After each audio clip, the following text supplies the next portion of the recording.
Hello everyone, hi, my name is Atul Sukhani. इस video के अंदर हम कवर करेंगे सीए फाइनल कंपनी लॉ का अगला chapter, compounding of offences, adjudication and special court. ठीक है, छोटा सा चैप्टर है, इम्पॉर्टेंट चैप्टर है। हर अटेम्प्ट में इसका एक क्वेश्चन आपके एग्जामिनेशन में आ ही रहा है। ठीक है, लास्ट 5 to 6 ईयर्स को अगर मैं देखूं देन ऑलमोस्ट हर अटेम्प्ट में एक क्वेश्चन आया एक्सेप्ट 2019। ठीक है, ब्रॉडली इस चैप्टर को आप 5 पार्ट्स में डिवाइड करके पढ़ सकते हैं। मतलब मेन इसमें 5 टॉपिक्स है पढ़ने वाले, बाकी तो एंसिलरी टॉपिक्स हैं जो साथ में हम करेंगे ही। पहला टॉपिक है आपका compoundable and non compoundable offences. इसका हमें सिर्फ मीनिंग करना है। ठीक है, आफ्टर डैट हम करेंगे स्पेशल कोर्ट। उसके बाद हम देखेंगे cognizable and non cognizable offences क्या होते हैं। देन एक टॉपिक है आपका मीडिएशन एंड कॉन्सिलिएशन पैनल। और लास्ट में एक मेजर टॉपिक है आपका एडजुडिकेशन ऑफ पेनल्टीज। ठीक है,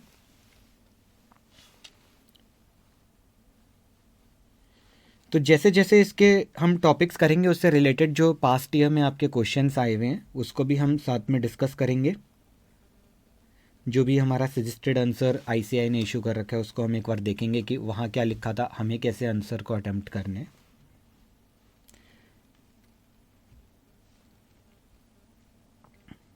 तो स्टार्ट करते हैं हम सबसे पहले compoundable and non compoundable offences से। इसका हमें बेसिकली मीनिंग देखना है। ठीक है, तो कंपाउंडेबल ऑफेंसेस का मीनिंग समझाने के लिए पहले मैं एक आपको छोटा सा एक ऑफ द ट्रैक जो कि कंपनी लॉ से थोड़ा हटके है वो एक एग्जांपल डिस्कस करूँगा, उसके बाद हम इसको देखेंगे।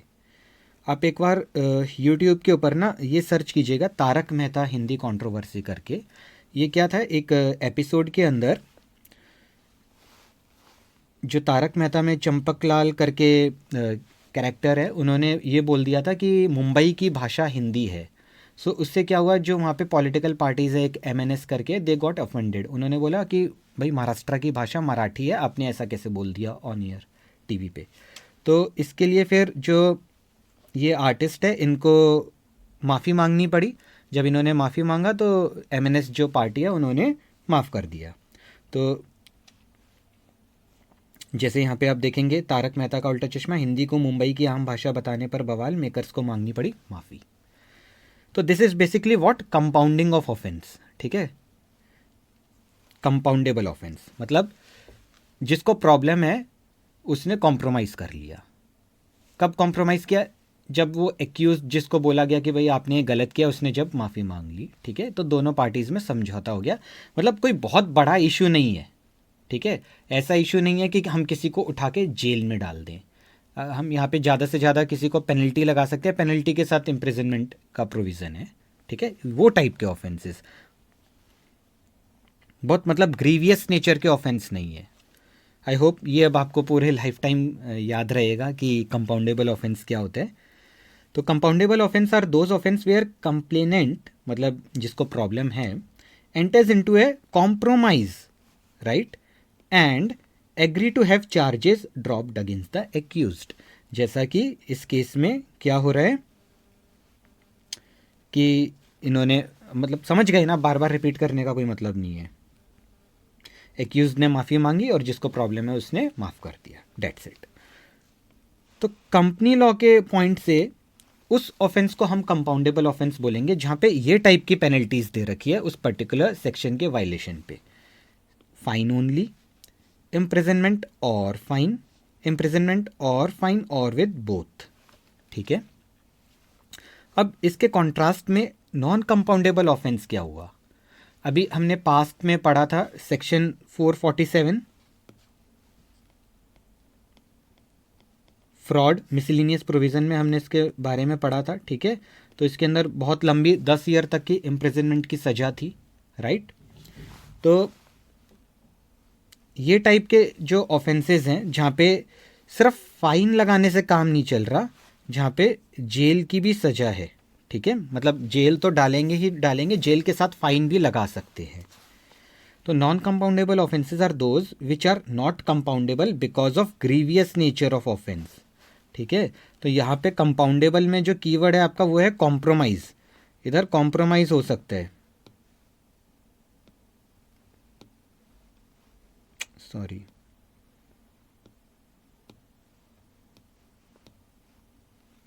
और नॉन कंपाउंडेबल ऑफेंस के अंदर दिस इज ग्रीवियस नेचर। तो ये दो बात याद रखना है। सेकंड, पेनल्टीज से रिलेटेड, यहाँ पे सिर्फ फाइन का प्रोविज़न हो सकता है कंपाउंडेबल ऑफेंसेस में, एंड नॉन कंपाउंडेबल ऑफेंसेस में इम्प्रिजनमेंट, ओनली इम्प्रिजनमेंट, राइट। तो dates all in your compoundable and non compoundable offences. इससे रिलेटेड एक बात और है, वो मैं आपको बता देता हूँ। अभी एक रीसेंट अमेंडमेंट आया है, पहले एक आपका सेक्शन होता था 441, आप देखेंगे तो अभी वो सेक्शन आपका स्टडी मटेरियल में भी नहीं है, वहाँ से हट गया, 441 करके कोई सेक्शन नहीं आ रहा। तो 441 जो आपका सेक्शन था, ये आपको कह रहा था कि कंपाउंडिंग ऑफ सर्टेन ऑफेंसेस।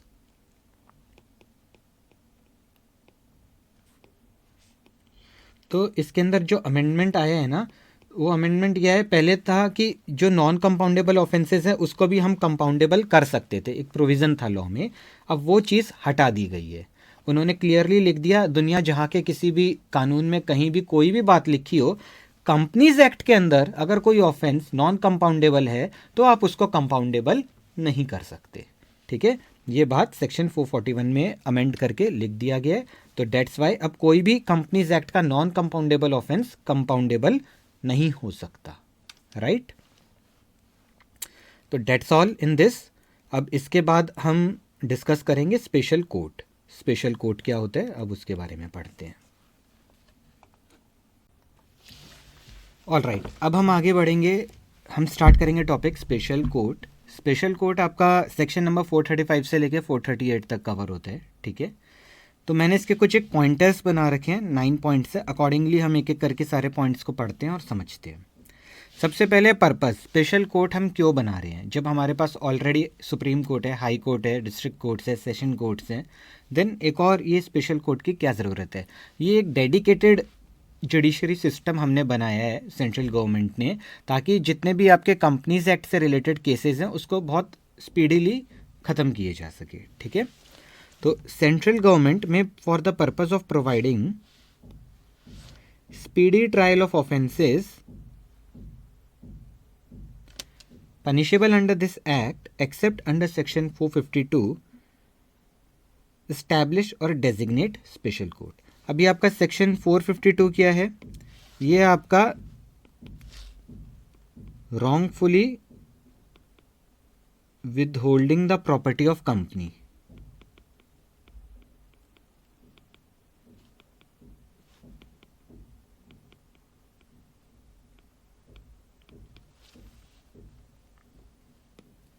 ठीक है। तो इस सेक्शन के अलावा बाकी पूरे कंपनीज एक्ट में जो भी ऑफेंसेस है उसको हम स्पेशल कोर्ट में डील करेंगे। ये हो गया पहली बात। सेकंड, उस स्पेशल कोर्ट में जो जज है वो कौन बनेगा, ठीक है। तो पढ़ते हैं, सिंगल जज holding office as A session जज और एडिशनल सेशन जज इन case of offences punishable with imprisonment of 2 years और मोर, or a metropolitan magistrate or a judicial magistrate, metropolitan magistrate और judicial magistrate, ठीक है, of the first class in the case of other offenses।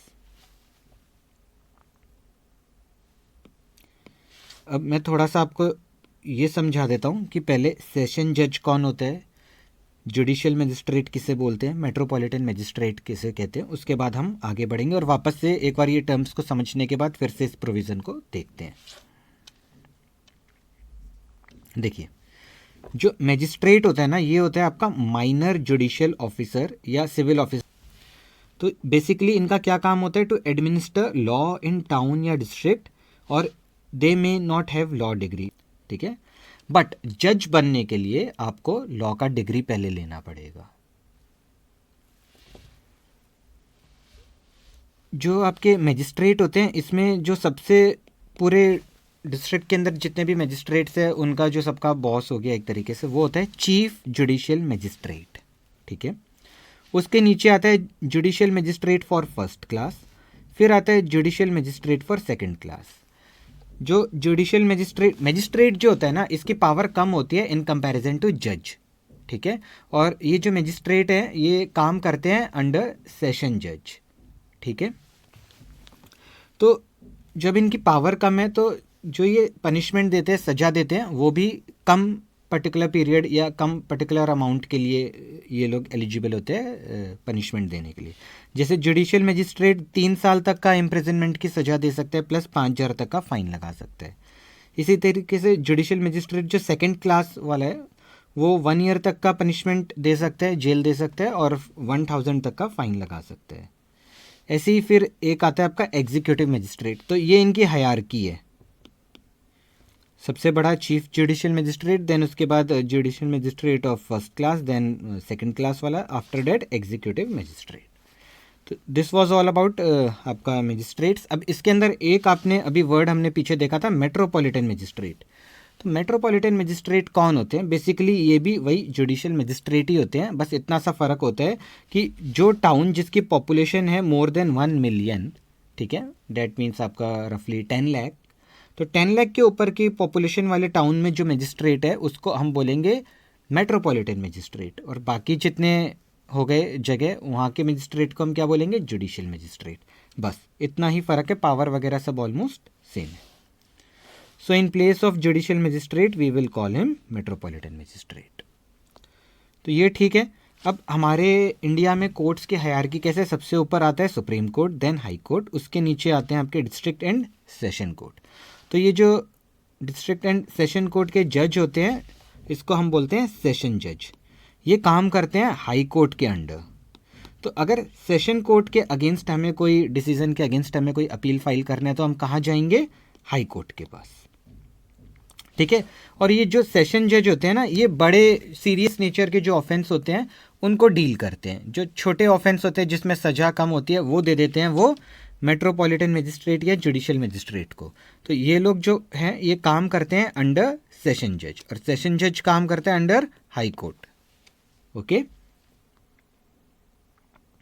तो इसी तरीके से companies act के जो ऑफेंसेस हैं उसके लिए स्पेशल कोर्ट बनाए गए हैं, और उसमें 2 टाइप के जज हो गए, एक सेशन जज और एक जुडिशियल मजिस्ट्रेट या मेट्रोपॉलिटन मजिस्ट्रेट। तो इसलिए ऐसे ऑफेंसेस जिसमें पनिशमेंट है मोर देन 2 ईयर, ठीक है,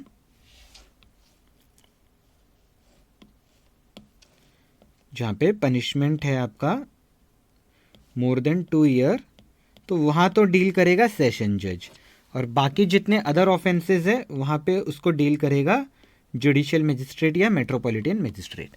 अब आई होप आपको इसको रट्टा मारने की कोई ज़रूरत नहीं है, एकदम आपको क्लियर हो गई होंगी चीज़ें, राइट।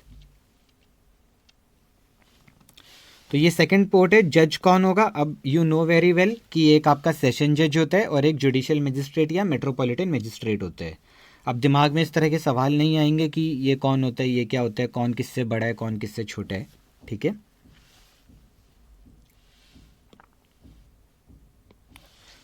तो वापस से इसको रिपीट कर लेते हैं। सिंगल जज holding office as A session जज या एडिशनल सेशन जज इन case of offences punishable with imprisonment of 2 year और मोर, दिस थिंग इज इंपॉर्टेंट। और इसके अलावा जो अदर ऑफेंसेस है उसको कौन डील करेगा? मेट्रोपॉलिटन मजिस्ट्रेट और judicial magistrate of the first class. यहाँ तक ओके है। अब है कि जज को अपॉइंट कौन करते हैं? तो ये जो आपका यहाँ पे हमने पढ़ा था नॉर्मल केस में, मतलब हम स्पेशल कोर्ट की बात नहीं कर रहे, अभी हम supreme court, high court, session court इनकी बात कर रहे हैं। तो इसमें जो ये सेशन जज है इसको अपॉइंट करता है हाई कोर्ट। तो हमारे स्पेशल कोर्ट के केस में भी हाई कोर्ट ही अपॉइंट करेगा, बट ये कंसल्ट करेगा पहले, मतलब ये अपना एडवाइस देगा सेंट्रल गवर्नमेंट को, और सेंट्रल गवर्नमेंट उस पर अपना स्टैंप लगाएगा। तो they shall be appointed by central government with the concurrence of chief justice of high court। कौन सा हाई कोर्ट भाई? अगर सपोज कीजिए राजस्थान का हाई कोर्ट है तो राजस्थान का ही जो स्पेशल कोर्ट बनेंगे उसी के ही जजेस को राजस्थान का हाई कोर्ट अपॉइंट करेगा। हरियाणा और पंजाब के जजेस को तो राजस्थान का हाई कोर्ट नहीं अपॉइंट करेगा, ठीक है ना। तो within whose jurisdiction the जजेस to be appointed is working. Clear है? अब है आपका सेक्शन 436, इसमें हम बात करेंगे पहले ज्यूरिसडिक्शन की। ज्यूरिसडिक्शन वही बात जो अभी मैंने आपको बोला कि अगर कोई राजस्थान की कंपनी है, ठीक है, तो उसका केस कौन डील करेगा? राजस्थान का स्पेशल कोर्ट। हरियाणा की कंपनी है तो हरियाणा का स्पेशल कोड, तमिलनाडु की है तो तमिलनाडु का स्पेशल कोड अकॉर्डिंगली। और अगर उस पर्टिकुलर स्टेट में एक से ज़्यादा स्पेशल कोर्ट है तब कौन डील करेगा? देन उस स्टेट का जो हाई कोर्ट है वो बताएगा कि कौन सा स्पेशल कोर्ट इस केस को डील करेगा। ठीक है, तो ये सारे प्रोविजंस हैं, पढ़ते हैं इसको एक बार। All offences punishable under this act with imprisonment of 2 year और मोर, 2 ईयर और मोर जितने भी है हमें पता है, shall be triable only by special court. ठीक है, established for the area in which the registered office of the company situated. और अगर 2 ईयर और मोर वाला केस है तो वो कौन डील कर रहे हैं फिर? आपका सेशन कोर्ट का जो जज होते हैं, सेशन जज। ठीक है, तो उससे कम का कोई केस है तो वो चला जाएगा मजिस्ट्रेट के पास। In case there are more than one special court for such area, then offence shall be triable by such special court as may be specified by the high court. Clear है ये बात? ये exam में इससे related question आया हुआ है, इसलिए थोड़ा सा ध्यान देना। अभी वो क्वेश्चन हम करेंगे पूरा स्पेशल कोर्ट करने के बाद। All such offences which are not triable by special court shall be tried by a metropolitan magistrate or judicial magistrate of the first class having jurisdiction to try an offence under the Companies Act। ठीक है, तो simple है, ये jurisdiction का part हो गया। अब आते हैं डिटेंशन पे। अब डिटेंशन कब, अगर कोई भी पुलिस ऑफिसर किसी भी व्यक्ति को कब अरेस्ट कर सकता है? वो तभी अरेस्ट कर सकता है जब वो ऑफेंस है कॉग्निजेबल। अब ये कॉग्निजेबल नॉन कॉग्निजेबल ऑफेंस क्या है, ये जस्ट आफ्टर स्पेशल कोर्ट हम डिस्कस करेंगे, बट अभी एक मैं आपको रफ आइडिया दे देता हूँ। Cognizable offences are usually serious in nature. ठीक है, जैसे हमारे कंपनीज एक्ट के केस में सेक्शन 447 में कोई फ्रॉड का केस है, बहुत बड़े अमाउंट का फ्रॉड किया गया है, जैसा कि DHFL के केस में हो गया, कपिल वाधवान ने किया। ओके, तो उस केस में क्या होगा? Police officer will arrest without any warrant, without any authority from court. और फिर क्या होगा? जब पुलिस ऑफिसर ने अरेस्ट कर लिया, देन विद इन 24 आवर्स उसको मजिस्ट्रेट के सामने, जो एक्यूज्ड है उसको मजिस्ट्रेट के सामने पेश करना पड़ेगा। और जब वो मजिस्ट्रेट के सामने पेश करेंगे तो मजिस्ट्रेट फर्दर फिर उसकी कस्टडी देगा पुलिस को 15 डेज़ की या 7 डेज़ की, जैसा भी केस है। अभी मैं आपको बताता हूँ, यहाँ पे पढ़ते हैं वापस से। Detention where a person accused, ठीक है, और suspected of an offence under this act is forwarded to a magistrate under 167। तो मजिस्ट्रेट के पास आप बिना अरेस्ट किए लेके आ रहे हो तो किस केस में लाओगे? कोई फ्रॉड का केस है, बिगर केस है। ठीक है, सेक्शन 167 किसका?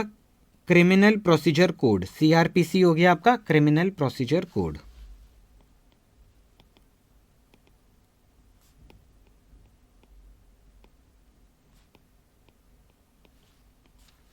तो where magistrate is a judicial magistrate, तो he may authorise the detention of such person for a period not exceeding 15 days.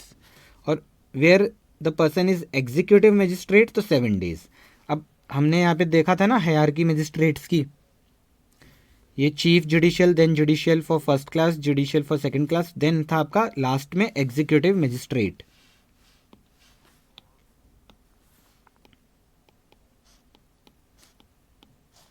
तो इसकी जो पावर है डिटेंशन में रखने की वो कितनी है? 15 डेज की। और इसकी जो पावर है वो कितनी है? 7 डेज की। तो यहां से आपको ध्यान रहेगा। ओके, अब इन्होंने यहाँ पे नीचे लिखा है कि भाई अगर 15 दिन से पहले काम हो जाता है, जो भी उससे इंफॉर्मेशन लेना है एक्यूज से मिल गया, then what can magistrate do कि वो उस पर्टिकुलर बंदे को स्पेशल कोर्ट को ट्रांसफ़र कर देगा 15 दिन ख़त्म होने से पहले ही। तो however if such magistrate consider that detention of such person upon or before expiry of period of detention is unnecessary, he shall order such person to be forwarded to the special court having jurisdiction. ठीक है, कि अब आप जाओ भाई special court के पास और वहाँ पे आपका मैटर देखा जाएगा। अब आते हैं पावर की बात। तो स्पेशल कोर्ट की क्या पावर है? सेम वही पावर है जो कि कोड ऑफ क्रिमिनल प्रोसीजर में दी गई है। ठीक है, स्पेशल कोर्ट में exercise same power which magistrate having jurisdiction to try a case may exercise under the provision of code of criminal procedure. ठीक है, special court upon reading police report may take cognizance of offence without the accused being committed to it for trial. Cognizance of offence का क्या मतलब होता है? अपनी knowledge में ले लेना, to take a note of, ठीक है, to take a note of या to take knowledge of offence, ठीक है, just on the basis of reading police report. जो यहाँ पे हम पढ़ रहे हैं कॉग्निजेंस ऑफ ऑफेंस, इसका मतलब होता है अपने नॉलेज में ले लेना किसी बात को, ठीक है। और जो अभी नीचे हमने पढ़ा था कॉग्निजेबल ऑफेंस, इसका मतलब अलग है। ये मतलब होता है कि सीरियस नेचर के ऑफेंस। वर्ड कॉग्निजेबल सेम सा है, लेकिन इन दोनों टर्म्स में आप कंफ्यूज मत होना, ठीक है, मतलब अलग अलग है।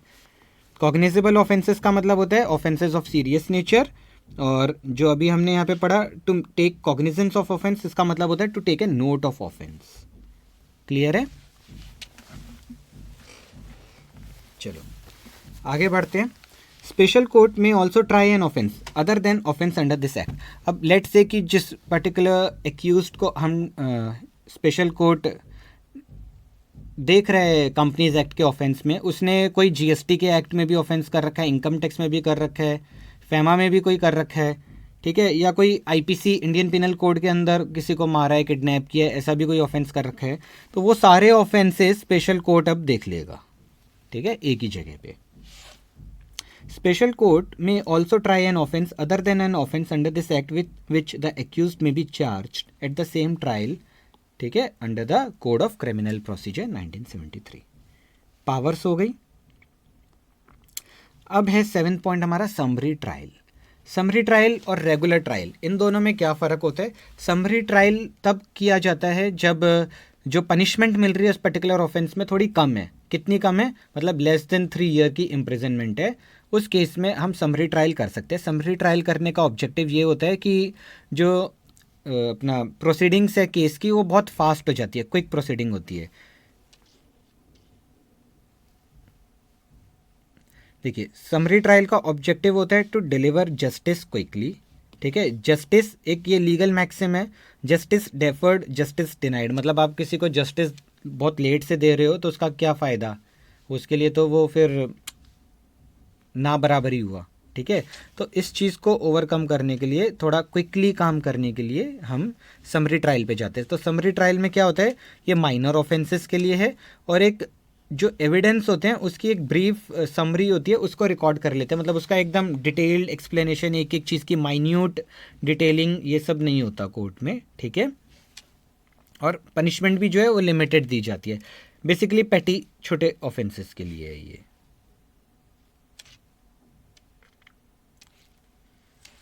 चलो अब पढ़ो इसको। स्पेशल कोर्ट में try an offence in a summary way if imprisonment for that offence does not exceed 3 year, ठीक है।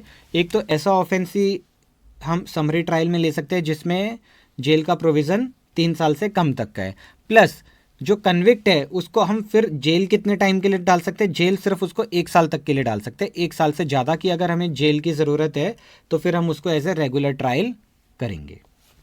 However, in such case, if the accused is convicted, the period of imprisonment shall not exceed 1 year, and if during the course of summary it appeared to special court that order of imprisonment exceeding 1 year may have to be passed, ठीक है, or for any other reason it is undesirable to try the case summarily, then special court after hearing the parties shall pass an order to recall any witness who may have been examined and proceed to hear to or rehear the case in accordance with the procedure for the regular trial। तो फिर क्या होगा, जब हम regular trial में जाएंगे तो जितने भी विटनेस थे, एविडेंस थे, उन सबको वापस से बुलाया जाएगा। अब डिटेल में हियरिंग होगी कोर्ट केस की, ठीक है। चलिए यहाँ तक हो गया। अब कोर्ट का डिसीजन आ गया, जो एक्यूज्ड है वो उसको डिसीजन के अगेंस्ट अपील करना चाहता है, तो स्पेशल कोर्ट क्या है आपका, सेशन कोर्ट के लेवल पे ही है, एट पार है। तो उसके डिसीजन को आप कहाँ अपील करोगे? मतलब मजिस्ट्रेट के डिसीजन को अपील करने के लिए जाओगे सेशन कोर्ट में, सेशन कोर्ट के डिसीजन को अपील करने के लिए जाओगे हाई कोर्ट में। तो High Court has all the power conferred by Code of Criminal Procedure in relation to appeal and revision from the order of special court as if the special court was a court of session. ठीक है, मतलब special court को हम जैसा कि अपना session court है उसके कंपैरिजन में बराबर मान रहे हैं. ठीक है, court of session trying cases with in the local limit of the jurisdiction of the high court. Done है. उसके बाद 9 पॉइंट आपका बस नॉर्मल्स है, पढ़ लो इसको. एक तो ये पहली बात कर रहे हैं कि जो आपका कोड ऑफ क्रिमिनल प्रोसीजर है ये अप्लाई होगा to the proceedings before special court. पता है जी, ये तो हमें नई बात कुछ नहीं है. सेकंड ये बोल रहे हैं जो आपका स्पेशल कोर्ट होता है shall be deem to be a court of session या कोर्ट ऑफ मेट्रोपॉलिटन मजिस्ट्रेट और judicial magistrate as the case में भी. ये भी हमें पता है कि भाई स्पेशल कोर्ट और ये कोर्ट ऑफ सेशन और मजिस्ट्रेट का जो कोर्ट है ये सब एट पार है. और थर्ड है जो person conducting a prosecution before special court shall be deem to be a public prosecutor. तो जो भी बंदा कंपनीज एक्ट मतलब MCA के तरफ से खड़ा हो रहा है वो हमारा पब्लिक प्रोसिक्यूटर हो गया. ऑल राइट, तो बस इतना सा था आपका सेक्शन नंबर 435 से लेके 438 तक.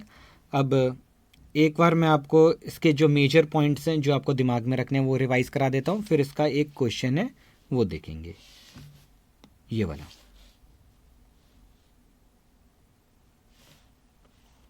ठीक है, तो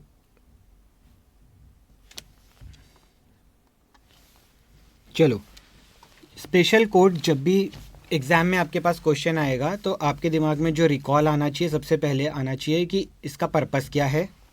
ठीक है, स्पीडी ट्रायल ऑफ ऑफेंस. जज कौन होगा? 2 साल से ज़्यादा का ऑफेंस है तो सेशन कोर्ट का जो जज होगा वो होगा, और बाकी ऑफेंसेस में JM और MM. ठीक है, अपॉइंट कौन करेगा? Central government in concurrence with high court. यहाँ तक डन है. उसके बाद ज्यूरिसडिक्शन, ये सेक्शन 436 आएगा. ज्यूरिसडिक्शन, डिटेंशन और पावर, ये 3 चीज़ें लिखनी है.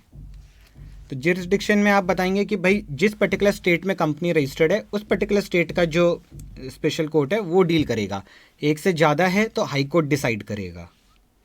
उसके बाद और जो ऑफेंसेस स्पेशल कोर्ट नहीं डील कर रहा, ठीक है, मतलब पेटी ऑफेंसेस हो गए, वो मजिस्ट्रेट के पास चले जाएंगे. डिटेंशन, जुडिशियल मजिस्ट्रेट है तो 15 दिन तक डिटेन कर सकता है, और एग्जीक्यूटिव है तो 7 दिन तक डिटेन कर सकते हैं, और वो पीरियड एक्सपायर होने से पहले भी उस पर्टिकुलर एक्यूज्ड को स्पेशल कोर्ट को फॉरवर्ड किया जा सकता है. पावर क्या है? पावर वही है जो कोड ऑफ क्रिमिनल प्रोसीजर में दी गई है, वही पावर स्पेशल कोर्ट के पास है. पुलिस रिपोर्ट को पढ़ के special court can may take cognizance of offence. ठीक है, और स्पेशल कोर्ट में try an offence other than an offence under this act. तो ये 3 पावर आपको ध्यान में रखनी है. ठीक है, उसके बाद अपील फाइल करना है, अपील या रिवीजन वॉटएवर, तो हाई कोर्ट के पास जाओगे. ठीक है, उससे पहले एक समरी ट्रायल था. समरी ट्रायल कब पॉसिबल है? जब ऐसा ऑफेंस है जिसमें इम्प्रिजनमेंट 3 साल से कम है, और ऐसे केस में जो कन्विक्ट है उसको सजा दे सकते हैं हम 1 साल. ठीक है, वहीं तक. 1 साल से ज़्यादा देना है तो उस केस को हमें एज ए रेगुलर ट्रायल चलाना पड़ेगा. बाकी ये डीम टू बी, ये इतना कोई खास नहीं है. ओके, अब क्वेश्चन देखते हैं.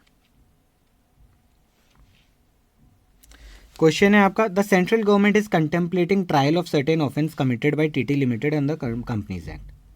ठीक है, said offence is punishable with an imprisonment of 2 year और मोर. 2 ईयर और मोर है तो इसका मतलब कौन देखेगा? सेशन कोर्ट का जज देखेगा, सेशन जज. And a police report on the facts of the case have been prepared. Police ने रिपोर्ट बना ली तो ठीक है, सेशन कोर्ट उस रिपोर्ट को देख के will take the cognizance of offence. Further the said offence can be charged under code of criminal procedure. ठीक है, इसमें तो सारी पावर दी गई है स्पेशल कोर्ट को.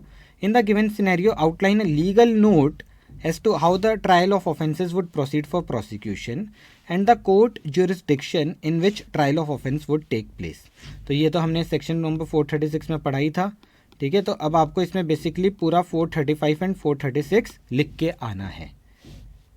4 मार्क्स के लिए रिसेंट टाइम में आया हुआ क्वेश्चन है.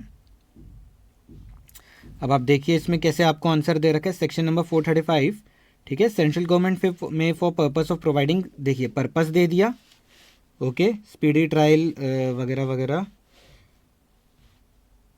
फिर यहाँ पे लिखा है स्टैब्लिश और designate special court with single जज होल्डिंग एज सेशन जज. ठीक है, for offences punishable with imprisonment 2 year और मोर। तो ये आ गया आपका पर्पस और ये आ गया जज कौन है। पहला पॉइंट था ना पर्पस, दूसरा पॉइंट हो गया आपका जज, फिर तीसरा पॉइंट आपका था कि अपॉइंटमेंट ऑफ जज उसकी ज़रूरत नहीं है यहाँ पे आंसर में। थर्ड था आपका जुरिस्डिक्शन, अब उसकी बात करेंगे। ठीक है, all offences tribal bye special court, ठीक है, established for the area in which registered office of the company, ठीक है, और जहाँ पे more than one special court है तो फिर high court will decide. Okay, और जो बाकी के ऑफेंसेस है वहाँ पे उसको ले जाओ मजिस्ट्रेट के पास। क्लियर है। अब आता है डिटेंशन।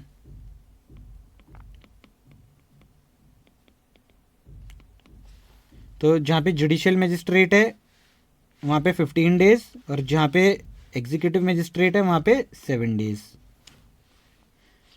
और ये भी बता दिया कि उससे पहले स्पेशल कोर्ट को भी बंदा फॉरवर्ड किया जा सकता है। उसके बाद था आपका पावर, 3 पावर थी।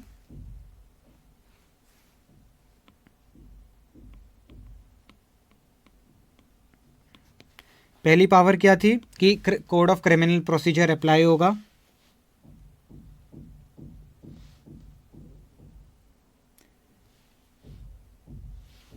वो बात इन्होंने यहाँ पे अभी नहीं लिखी, वहाँ पे इन्होंने कहा है कि स्पेशल कोर्ट में exercise same power which magistrate having jurisdiction in relation to an accused forwarded. ठीक है, कोई बात नहीं, ये आ गया इधर। अच्छा, सेकंड था कि पुलिस रिपोर्ट के बेसिस पे court can take cognizance of that offence, ठीक है, without the accused being committed to it for trial. और थर्ड था आपका कि एनी अदर ऑफेंस को भी वो डील करेंगे under code of criminal procedure. When trying an offence special court में also try an offence other than an offence under this act with which offence other than an offence under this act which the accused may be charged at the same trial. तो I hope अब ये जो notes के अंदर मैंने आपको point लिखवा रखा है इस पर थोड़ा कॉन्फिडेंस आएगा और इसको याद रख सकते हो ताकि एग्ज़ाम में क्वेश्चन आए तो उसको ठीक से उसका आंसर प्रॉपर वे में लिखा हो ताकि नंबर ना कटे, पूरे नंबर मिलेंगे। ऑल राइट, तो डेट्स ऑल इन स्पेशल कोर्ट। और अब इसके बाद हम अगला टॉपिक देखते हैं। ऑल राइट, चलिए अब एक क्वेश्चन हम और देखेंगे सेक्शन नंबर 436 से रिलेटेड। क्वेश्चन क्या है, Excel limited committed an offence under the companies act, ठीक है, offence fall within the jurisdiction of special court of Bundi district, ठीक है, in which the registered office of Excel limited was situated. यहाँ तक एकदम okay. However in that Bundi district there were 2 special courts, ठीक है, one in X place another in Y. Identify the jurisdiction of special court for trial of an offence committed by Excel limited. तो ये जो आपके पास question आया है इसके अंदर आप अपना जो जुरिसडिक्शन वाला पॉइंट है वो पूरा लिखाइएगा। क्या लिख के आना है मैं दिखा देता हूँ आपको एक बार।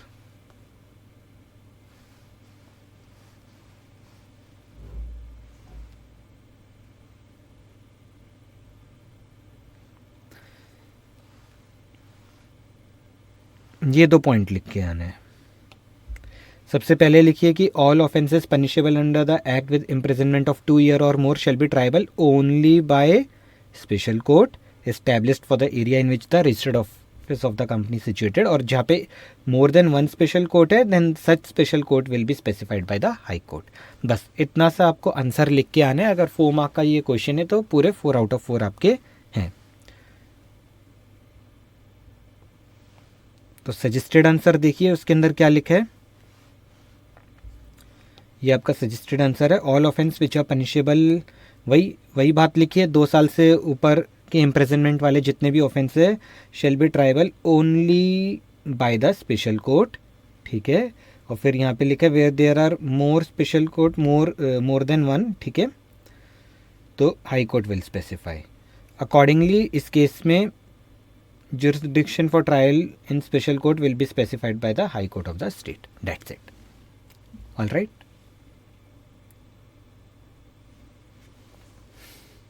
That's all in this particular question. Thank you. चलिए स्टार्ट करेंगे section number 439, offences to be non cognizable. तो इसके अंदर पहले तो आप सबसे एकदम स्टार्टिंग में 3 चीज़ों का मतलब समझ लेना। कॉग्निजेबल ऑफेंस क्या होता है, नॉन कॉग्निजेबल ऑफेंस क्या होता है, और जब हम ये कहते हैं कि court shall take cognizance of any offence, तो उसका क्या मतलब होता है। वैसे तो ये अभी हमने सेक्शन 435 436 जब किया था स्पेशल कोर्ट, उसके अंदर ये डिस्कस किया था, बट फिर भी मैं रिपीट कर रहा हूँ। कॉग्निजेबल ऑफेंस होता है जो कि बहुत ही सीरियस नेचर के ऑफेंस होते हैं, जैसे कि आपका सेक्शन 447 के अंदर फ्रॉड का केस है वो। Apart from that companies act के अंदर जितने भी ऑफेंसेस हैं हम उसको नॉन कॉग्निजेबल मानते हैं। नॉन कॉग्निजेबल ऑफेंस होने से या कॉग्निजेबल होने से क्या फ़र्क पड़ता है, उससे बस ये फ़र्क पड़ता है जो आपका कॉग्निजेबल ऑफेंस है जो कि सीरियस नेचर का है, ठीक है, इस केस में जो पुलिस ऑफिसर है या गवर्नमेंट अथॉरिटी है जिसको अरेस्ट करने की पावर है, तो they can arrest without any warrant. Warrant कहाँ से लेना पड़ता है, नहीं तो कोर्ट से जाके परमिशन लेने की ज़रूरत नहीं है, क्योंकि बहुत सीरियस नेचर का ऑफेंस है। जितनी देर में कोर्ट पे जाएंगे, पेपर वर्क करेंगे, वारंट लाएंगे, तब तक वो जो एक्यूज्ड है वो भाग जाएगा, कंट्री छोड़ के चला जाएगा, ठीक है। सो इसलिए जो आपके नॉन कॉग्निजेबल ऑफेंस हो गए अब वो हो गए फिर आपके मतलब not that kind of serious offences. बस यही है कि भाई आपका एक ऑफेंस इस तरीके से मान लीजिए कि कंपनी की एनुअल रिटर्न नहीं फाइल करी या फाइनेंशियल्स नहीं फाइल कर रखे, 3-4 साल से फाइलिंग नहीं कर रहे, तो इस तरीके के ऑफेंस में आप सीधा आदमी को जाके अरेस्ट नहीं कर सकते, ठीक है। तो non cognizable offence means a case in which police officer without any warrant has no authority to arrest. Simple है। और कॉग्निजेबल ऑफेंस क्या हुआ, फिर इसका उल्टा, जिसके अंदर police officer without any warrant can arrest. An offence in which police officer has the authority to make an arrest without a warrant and to start investigation with or without the permission of court. तो I hope ये clear है। और जब मैं ये बोलता हूँ court shall take cognizance of any offence, तो इसका मतलब यहाँ पे इस वर्ड का मतलब हो रहा है knowledge, to take a note और नॉलेज, ठीक है। तो जो अभी हमने यहाँ पे ये अरेस्ट विदाउट वारंट वगैरह ये सब पढ़ा, इसका इससे कोई लेना देना नहीं है। इस चीज़ को लेके अपने दिमाग में प्लीज़ क्लैरिटी रखना, ठीक है। चलो, तो मीनिंग देख लिया हमने कॉग्निजेबल नॉन कॉग्निजेबल का। अब हम आते हैं सेक्शन 439 के प्रोविज़न पे। तो सेक्शन 439 का प्रोविज़न कहता है जो भी ऑफेंस है कंपनीज एक्ट में वो सारा नॉन कॉग्निजेबल है। Every offence under companies act shall be deemed to be non cognizable, okay. अब इसका एक एक्सेप्शन है। एक्सेप्शन के offences referred under section 212 subsection 6 is an exception to this. तो ये 212 सबसेक्शन 6 आपको याद हो रहा होगा, इन्वेस्टिगेशन वाले चैप्टर के अंदर हमने पढ़ा था, राइट। तो ये प्रोविज़न अभी हम एक बार वापस से देख लेते हैं। पहले ये पूरा कर लेते हैं 439, उसके बाद में आपको ये 212 सबसेक्शन 6 वापस से एक बार रिपीट करवा दूंगा, यहाँ मैंने लिख रखा है।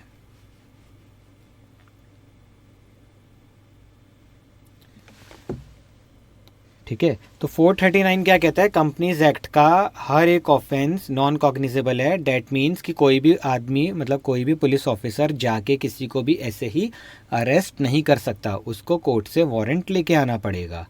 लेकिन एक एक्सेप्शन है, वो है offence referred under section 212 subsection 6। इसके अंदर बेसिकली वही आपका फ्रॉड वाले केसेस आते हैं, सेक्शन 447। उसके बाद ये कहा है कि court shall take cognizance of any offence, मतलब कोर्ट अपने नॉलेज में लेगा कोई भी अगर इस तरीके का ऑफेंस हुआ है। कब लेगा, अपने आप से नहीं लेगा, ठीक है। अगर court shall take cognizance of any offence under the companies act which is alleged to have been committed by any company और ऑफिसर, ठीक है। ऑफेंस किसने किया है, कंपनी या officer, only on written complaint of. अब ये इंपॉर्टेंट है, किसके written complaint, registrar, share holder, member of company, person authorised by central government, ठीक है। आरओसी सेंट्रल गवर्नमेंट का पर्सन, शेयर होल्डर और मेंबर ऑफ कंपनी। अगर कंपनी अपने किसी एम्प्लॉय के अगेंस्ट कंप्लेंट करता है और चाहता है कि कोर्ट उसको देखे मैटर को, तो will court take cognizance in this particular section? नहीं। ठीक है, देखो, non applicability, prosecution by company of any of its officer. आप यहाँ पे देखो, जब लॉ में कोई चीज़ लिखी है, यहाँ कंपनी का नाम कहीं आ रहा है? नहीं आ रहा। कंपनी के किसी एम्प्लॉय का नाम आ रहा है? अगर कंपनी का कोई एम्प्लॉय अपनी कंपनी के अगेंस्ट करना चाहे तो नहीं आ रहा। He has to be a share holder और मेंबर, या फिर गवर्नमेंट की साइड से हो, आरओसी या सेंट्रल गवर्नमेंट के ऑथराइज पर्सन। यहाँ तक ठीक है? तो ये बात थी आपकी फॉर एनी ऑफेंस। ज़्यादा हो गया, एनी ऑफेंस। लेकिन अब अगर हम बात करते हैं इन दो ऑफेंस की, issue and transfer of securities या नॉन पेमेंट ऑफ डिविडेंड, ठीक है, तो ये किससे रिलेटेड मैटर्स हैं? ये सेबी से रिलेटेड मैटर है। तो इन केसेस में अगर सेबी भी आके कंप्लेंट करता है तो हम मानेंगे, हम इनकी तो मानेंगे ही, शेयर होल्डर और मेंबर की कंप्लेंट तो हम सुनेंगे ही, साथ में हम सेबी का कोई ऑथराइज पर्सन है उसकी भी सुनेंगे। कौन सुनेगा? कोर्ट। बहुत इंपॉर्टेंट सेक्शन है, एकदम ध्यान से कंसंट्रेट करके इसको करना, मतलब समझने वाली चीज़ें हैं सारी। एग्ज़ाम में आपके पास क्वेश्चन आएगा तो ट्विस्टेड होंगे, सीधे क्वेश्चन तो होंगे नहीं, तो आपको एकदम ये माइन्यूट डिटेल में चीज़ें मालूम होगी, then only you would be able to answer it perfectly. चलो, अब एक मैंने यहाँ पे नोट दिया है, court cannot take cognizance of such offence suo motu. मतलब कोई अखबार में कहानी छपी और कोर्ट ने बोला चलो जी बुला लें इसको, ऐसा नहीं होता। हमें इंतज़ार करना है, हमें मतलब स्पेशल कोर्ट को इंतज़ार करना है रिटन कंप्लेंट किसकी? ये लोगों की। यहाँ तक एकदम क्लियर है। अब नॉन एप्लीकेबिलिटी की बात करते हैं। तो एक तो मैंने आपको बताया कंपनी अपने ऑफिसर्स की, ऑफिसर अपनी कंपनी की नहीं कर सकते इस पर्टिकुलर सेक्शन में। लिक्विडेटर ऑफ कंपनी, उसको आप नहीं फंसा सकते हो इस सेक्शन में। यहाँ पे हमने बोला है कंपनी और एनी ऑफिसर, इसने ऑफेंस कमिट किया है तभी। लिक्विडेटर ने कोई ऑफेंस कमिट किया है तो कहीं और दूसरे सेक्शंस में जाओ, यहाँ नहीं जाना। तो liquidator of company in respect of any offence alleged to have been committed in respect of any of the matter related to winding up, liquidator of company shall not be deemed to be an officer of company. Liquidator of company shall not be deemed to be an officer of company. ये बात आपको clear है एकदम? ठीक है। अच्छा, एक और बात है पॉइंट, जहाँ पे कंप्लेंट सेंट्रल गवर्नमेंट का कोई ऑथराइज पर्सन दे रहा है तो फिर उसको कोर्ट में अपना फिजिकल प्रेजेंस देने की ज़रूरत नहीं है। Presence of such officer before court shall not be necessary unless the court require his personal attendance. अगर कोर्ट बोलता है नहीं भाई साहब आपको तो आना पड़ेगा, देन जो सेंट्रल गवर्नमेंट का ऑथराइज पर्सन है जिसने कंप्लेंट डाली है, then he will be coming. तो इसके अंदर जैसे आपका सेंट्रल गवर्नमेंट का ऑथराइज पर्सन कौन हो सकता है? आपका अपना serious fraud investigation officer, SFIO का जो ऑफिसर है। यहाँ पे आप देखोगे ना डायरेक्टर SFIO, कहाँ देखेंगे? 212 में, अभी मैं पढ़ाऊँगा आपको। तो उसमें आपका ये हो गया, और any officer of ED enforcement directorate, उसका कोई ऑफिसर जिसको सेंट्रल गवर्नमेंट ने, CBI का कोई ऑफिसर, ठीक है। अच्छा, गवर्नमेंट कंपनी के केस में क्या होगा? तो गवर्नमेंट कंपनी के केस में सेंट्रल गवर्नमेंट का ही ऑथराइज पर्सन कंप्लेंट करेगा। Court shall take cognizance of any offence under the companies act which is alleged to have been committed by any company or any officer on the written complaint of a person authorise by the central government, right.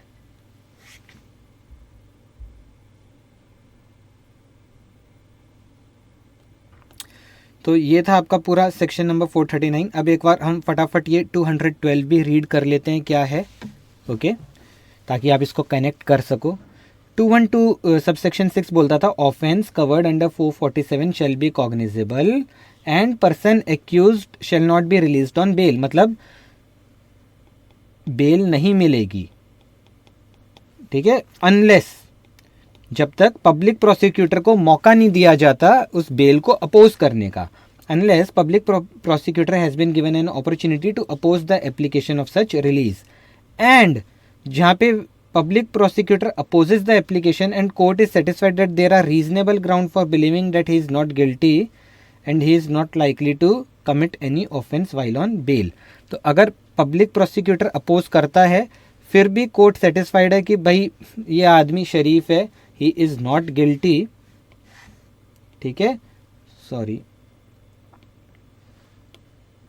He is not guilty, ठीक है, and he is not likely to commit any offence, दो बातें हो रही है, तब जाके उसको बेल मिलेगी।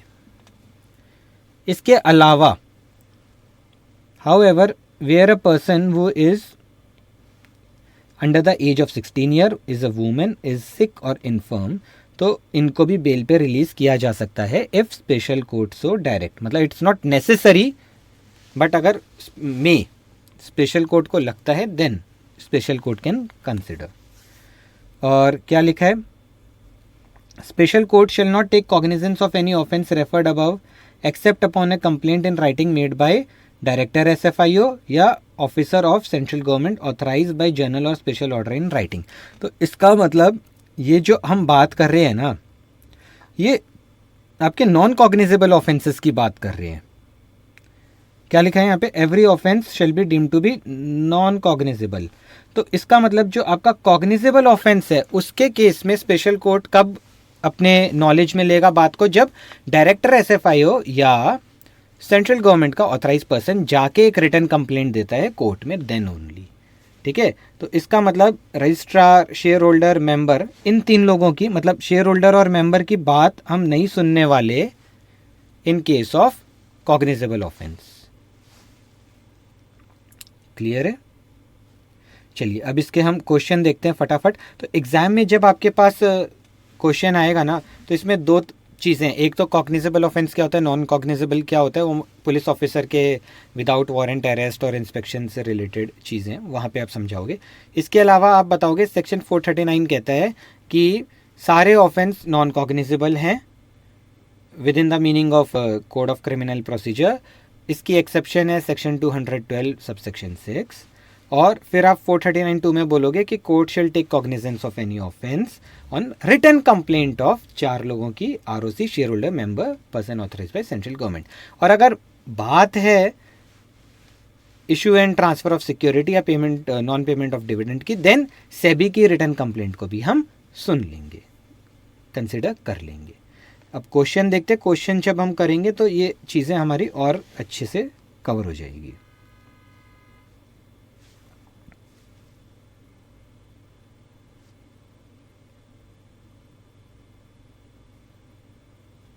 हाँ, यहाँ से स्टार्ट कर देंगे।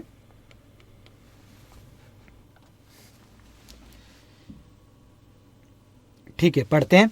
इन the annual general meeting of XYZ limited while discussing on the matter of retirement and reappointment of director X, allegation of fraud and financial irregularities were levelled नहीं होगा, लेविड होगा, ठीक है। शिल्पा सुकानी, हाँ सॉरी, कहाँ था मैं, ठीक है। Irregularities were levied against him by some members.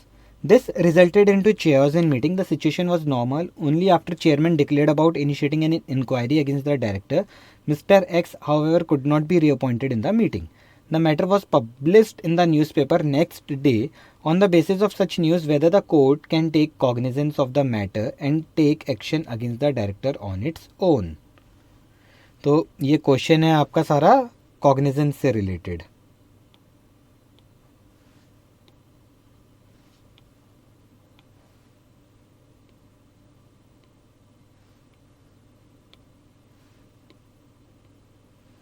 ठीक है, तो आपको इसमें क्या करना होगा, आप पहले तो बताएंगे सेक्शन 439 देंगे पूरा,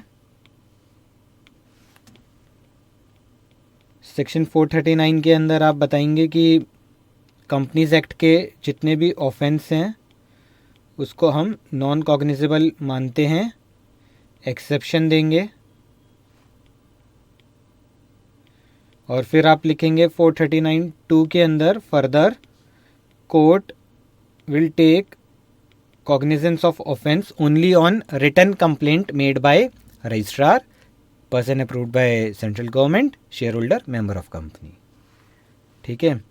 और इसके अलावा आप लिखोगे कि in case of any matter related to non payment of dividend या इशू ऑफ सिक्योरिटीज़, ठीक है, issue and transfer of securities, तो उस केस में on written complaint of person authorise by SEBI. इसके अलावा court will not take any action on its own. तो ये इसका सजेस्टेड आंसर है। 439 बता दिया, provides that offences under the act shall be non cognizable, जो मैंने आपको यहाँ बोला। उसके बाद इन्होंने बोला एक्सेप्शन बता दिया, वही 212 वाला। फिर इन्होंने बोला ये सबसेक्शन 2 आ गया, 439 subsection 2, no court shall take cognizance except on complaint, written complaint, किस किस का, registrar, share holder, member, person authorise by central government. तो इस केस में court shall not initiate any suo motu action against director without receiving any complaint in writing of the registrar. ठीक है, बस इतना ही। तो डेट्स इट, ये इसका आंसर है। तो ये लोग वो सेबी वाला पार्ट खा गए, कोई बात नहीं, आप लिखाना। ऑल ऑफेंस अंडर द, अच्छा अगला क्वेश्चन देखते हैं। All offence under the companies act are non cognizable except offence of fraud covered under 447 of the act. Explain the validity of the statement. तो एकदम वैलिड स्टेटमेंट है। जो आपका provision है, प्रोविज़न में क्या लिख रखा है, प्रोविज़न में लिख रखा है एक्सेप्ट आपका सेक्शन 212 सबसेक्शन 6। बट जब हम फर्दर इस सेक्शन को रीड करते हैं तो इसके अंदर क्या लिखा है, offences covered under 447 are cognizable. Okay, main provision में तो 212 ही लिखा है, राइट। लेकिन जब आप सेक्शन 212 यहाँ पे देख रहे हैं तो यहाँ क्या लिखा है, offences covered under 447 shall be cognizable and इसमें बेल नहीं मिलेगी अनटिल और अनलेस ये कंडीशंस फुलफिल होती हैं। तो इन्होंने क्या आंसर लिखा है, तो यही इन्होंने बोला है कि 439 बेसिकली 212 को रेफर कर रहा है और as per section 212 offences covered under 447 of this act shall be cognizable. तो the given statement is valid. Clear है। छोटा सा क्वेश्चन था 2 नंबर के लिए।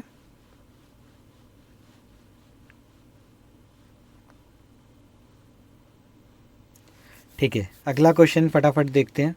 Mister Joseph, a member of armaments limited, is aggrieved due to failure of company to make payment of dividend. अब की बार यहाँ डिविडेंड आ गया, तो अब तो आपको वो सेबी वाला पॉइंट लिख के आना ही है, कंपलसरी है अब तो। But dividend, non payment of dividend के केस में शेयर होल्डर और आपका मेंबर भी कंप्लेंट दे सकता है और ऐसे कंप्लेंट में court has to take the cognizance of the offence. तो failure to pay dividend, he makes a complaint in writing before court of competent jurisdiction within the prescribed period of limitation, but the court refused to take cognizance of the alleged offence. Explain the legal position in this regard. Also state the offence under Companies Act which are cognizable and which are non-cognizable. तो सारे offences non cognizable है accept under section 212 subsection 6। 212 subsection 6 क्या कहते हैं कि fraud under section 447 is cognizable. बस ये एक बात लिख के आना है। सेकंड आपको ये लिख के आना है 439(2) के अंदर कि रिटर्न कंप्लेंट पे ही हम देखेंगे, एक्ट करेंगे। A court shall take cognizance of any offence under this act which is eligible to have been committed only on written complaint of registrar, share holder, member खा गए, ये मेंबर भी है, person authorise by central government. फिर साथ में इन्होंने ये भी बोल दिया सेबी वाली बात, पर्सन ऑथराइज बाय सेबी किस केस में, issue and transfer of security and non payment of dividend. उसके बाद इन्होंने कहा है in the present case Mr. Joseph aggrieved due to failure of company to make payment of dividend. He make a complaint in writing before the court of competent jurisdiction, but the court refused. ये तो अभी तक facts of the case बताते रहे. अब यहाँ पे है आपका final. Here the court shall take cognizance of the offence relating to non payment. बस मतलब कोर्ट को लेना चाहिए. Court shall take. ऑप्शन ये court has to here.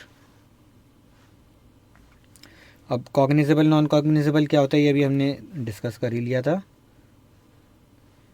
Offences covered under 212 shall now be deemed to be cognizable where police officer may arrest person without warrant and are non-bailable. बस that's it.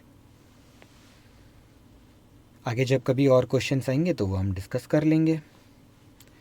तो basically नट shell में आप समझ गए ना. Section 439 आपका cognizance से related है. जब भी वर्ड एग्जाम में आए कॉग्निजेंस तो आपको 439 अपना रिकॉल कर लेना है. इजी सेक्शन है.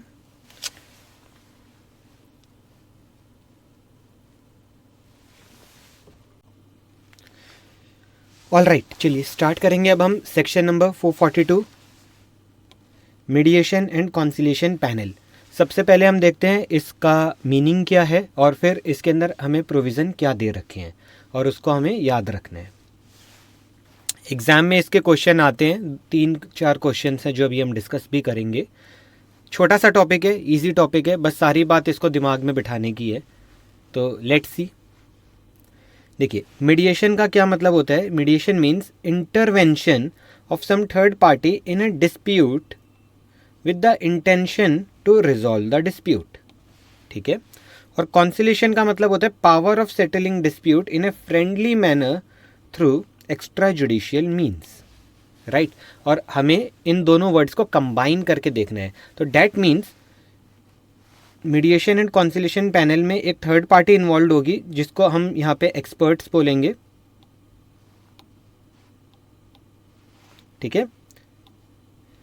कॉम्पोजिशन जब हम देखते हैं central government shall maintain a panel of experts to be called as mediation and conciliation panel. तो ये जो थर्ड पार्टी है दिस इज एक्सपर्ट्स जो कि जिनके पास है थोड़े से जुडिशियल पावर्स. ठीक है. Extra judicial means. और इनका क्या काम है. डिस्प्यूट को रिजॉल्व करवाना. रिजॉल्व द डिस्प्यूट या settle the dispute, one and the same thing. तो मीडिएशन एंड कॉन्सिलेशन पैनल का डेफिनेशन आता है एग्जाम में. ठीक है. तो आपको स्ट्रेट अवे यही लिख के आना है. मीडिएशन का मतलब होता है third party intervention to resolve the dispute and conciliation का मतलब होता है settling dispute in a friendly manner having some extra judicial means. ठीक है. तो इसको आप लिख लेना इस तरीके से. आगे बढ़ते हैं. अब इसके प्रोविज़न में 6 पॉइंट्स हैं जो आपको याद रखने हैं. सबसे पहले ये स्टार्ट होता है आपका कॉम्पोजिशन के साथ. ठीक है. कि इसके अंदर कौन इन्वॉल्व होते हैं, क्या क्वालिफिकेशन है वगैरह. फिर उसके बाद वू कैन अप्लाई.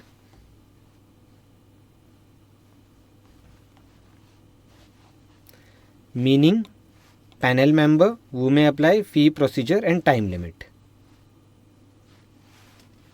मीनिंग हमने यहाँ पे कर लिया.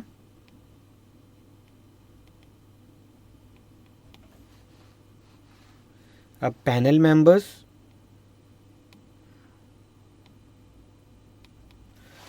Central government shall maintain a panel of experts to be called as mediation and conciliation panel. It shall be consisting of such number of experts having such qualification as may be prescribed. तो इससे related आपके rules है companies mediation and conciliation panel rules 2016, जिसका एक बार अभी हम and में refer भी करेंगे. बट रूल्स हमें नहीं पढ़ने हैं बिकॉज अपने अभी स्टडी मटेरियल में नहीं है. तो अकॉर्डिंग टू दिस रूल जो भी इसका प्रोसीजर, फीस वगैरह होगा, इनका पैनल मेंबर्स का क्वालिफिकेशन वो सब रहेगा. सेकंड होता है आपका referring of matter to panel bye any party, मतलब वो में अप्लाई.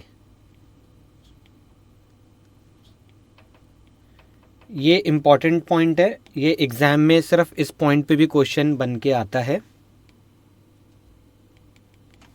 तो वो में अप्लाई में आपका आंसर है एनी पार्टी जिसका डिस्प्यूट हो रखा है, any of the party to the proceedings may apply for mediation between during pendency of any proceeding before central government tribunal, appellate tribunal.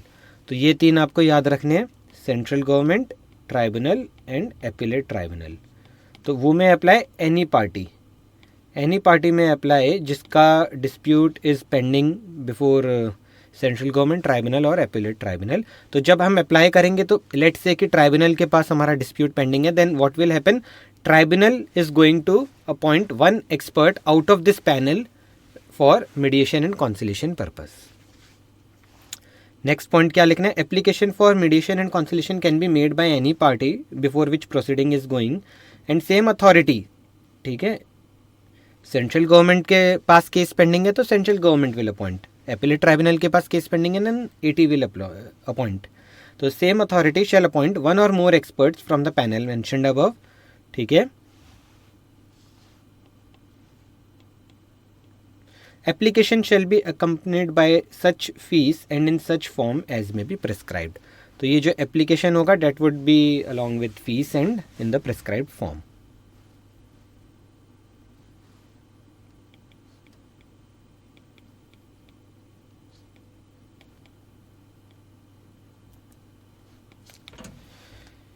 All right, ये एक हो गया। अच्छा, अब कोई केस लेट से ट्राइब्यूनल के पास पेंडिंग है तो what tribunal can also do, tribunal को लगता है कि बहुत बड़ा मैटर नहीं है, आपस में ये लोग बात करके रिजॉल्व कर सकते हैं, फालतू में ये कोर्ट का टाइम वेस्ट कर रहे हैं, then in that case tribunal will suo motu refer an expert and appoint him for mediation and conciliation panel. Central government tribunal और AT before which any proceeding is pending may suo moto refer any matter pertaining to such proceeding to such number of expert as it may deem fit। ठीक है, तो ये आपका part इसी का ही है, वो में अप्लाई, तो एनी पार्टी में ऑल्सो अप्लाई, सॉरी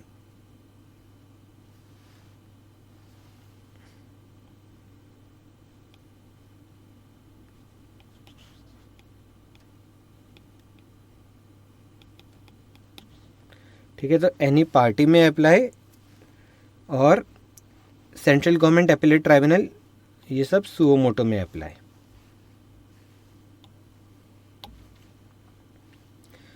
उसके बाद है आपका fees terms and condition,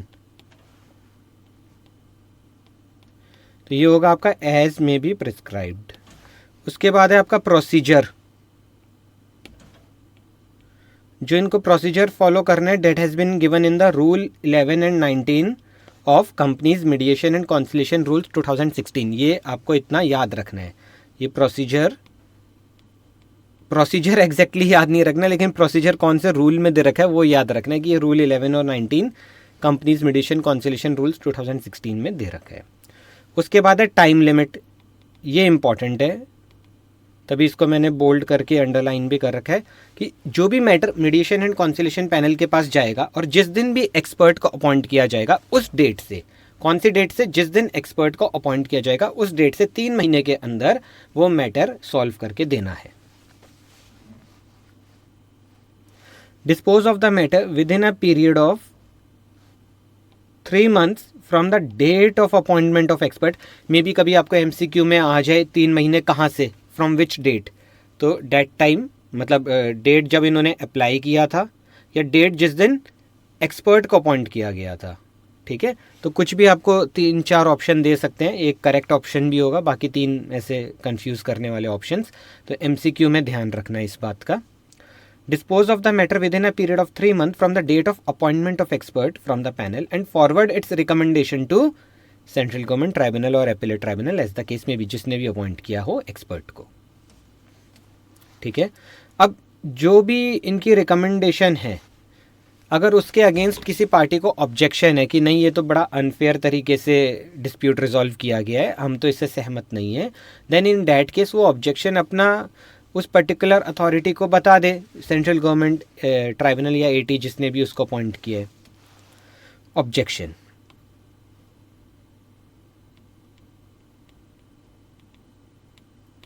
objection to the recommendation of MCP, any party aggrieved by the recommendation may file its objection to central government tribunal 80 as the case may be.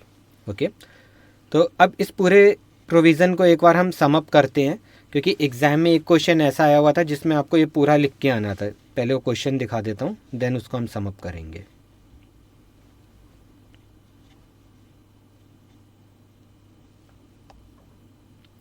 देखिए, ये question है आपका नवंबर 17 का 3 number के लिए।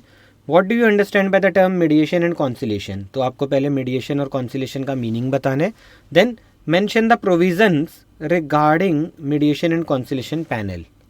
तो उसके अंदर यहाँ पे हमने पहले ये मीडिएशन एंड कॉन्सिलेशन का मीनिंग बताया, देन सेक्शन 442 का सारा प्रोविज़न जितना भी हमने पढ़ा है वो बताया।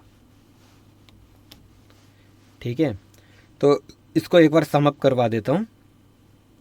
बेसिकली क्या क्या है points, meaning, then panel member कौन होंगे, who may apply, fees, procedure, time limit, objection. तो एक बार शॉर्ट में लिख लेते हैं।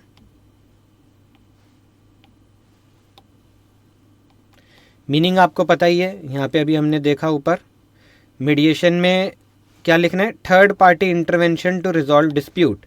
और कॉन्सिलेशन में क्या लिखना है, settling dispute in friendly manner through extra judicial means. Okay, panel member expert होंगे with such qualification as may be prescribed. वो में अप्लाई एनी पार्टी, ठीक है, with such form and fees, any party whose dispute is pending in proceeding before central government, appellate tribunal and tribunal। ठीक है, और जब इनको apply करेंगे then what will happen, जिसको भी अप्लाई किया है that will appoint one expert, one or more expert out of the panel. Fees and terms and condition as may be prescribed. Procedure as prescribed in Rule 11 and 19 of Companies Mediation and Conciliation Panel Rules 2016. Time limit within 3 months, कब से, from date of appointment of expert.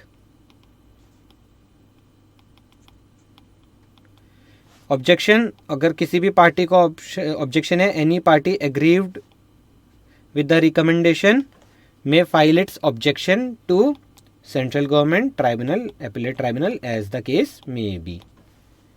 ठीक है, done है।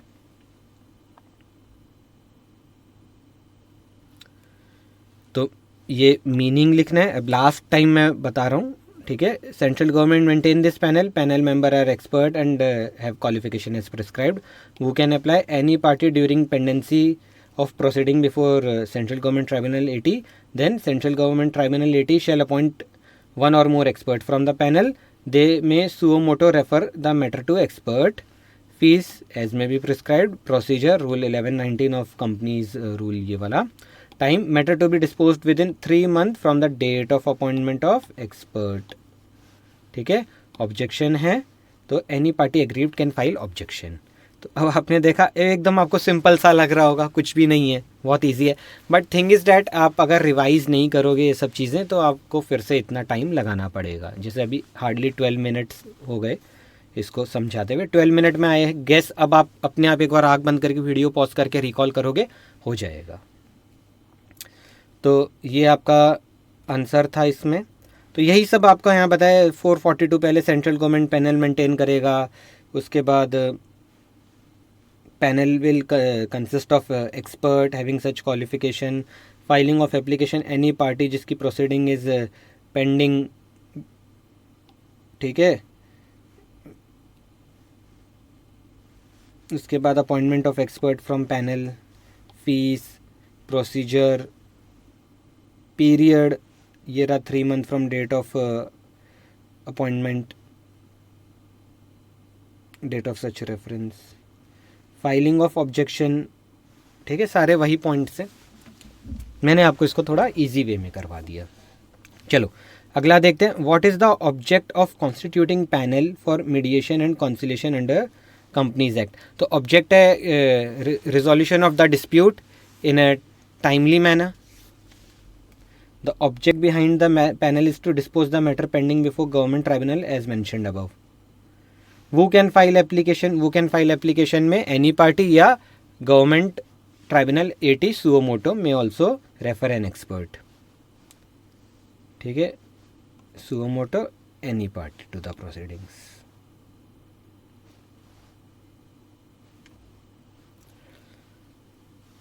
अगला question, to group of shareholder in a company complain to registrar regarding the conduct and state of affair of the company and accordingly the proceedings of the case are before tribunal. Since the proceeding is in taking long time, shareholder approach you to advise alternative resolution of dispute outside the regulatory jurisdiction and also the time frame by which proceeding can be completed. They also have a doubt that after hearing the final verdict whether it can be binding on them. तो यहाँ पे आपका वो time limit और objection, मतलब matter to be disposed in 3 months from the date of reference या date of appointment of expert. ठीक है, और ऑब्जेक्शन के लिए है कि any party aggrieved may file its objection. You are requested to suitably advise. अभी 4 marks का आया हुआ क्वेश्चन है. तो इन्होंने क्या आंसर दिया? सबसे पहले इन्होंने 2 चीज़ें पूछी है बेसिकली, टाइम फ्रेम और objection. According to 442 companies act, any of the party to the proceeding may at any time during the proceeding before central government tribunal AT apply to central government और tribunal और AT as the case may be for. ये तो पहले बता दिया वो may apply. ठीक है, फिर यहाँ पे ये लिख दिया ना, they will appoint 1 or more expert.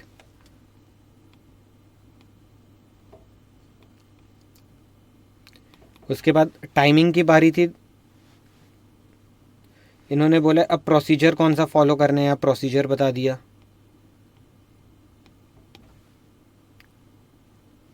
फिर यहाँ पे टाइम पीरियड बता दिया, within a period of 3 months. उसके बाद ऑब्जेक्शन बता दिया. Any party aggrieved may file objection. ठीक है, to central government tribunal AT as the case may be. बस दैट्स इट.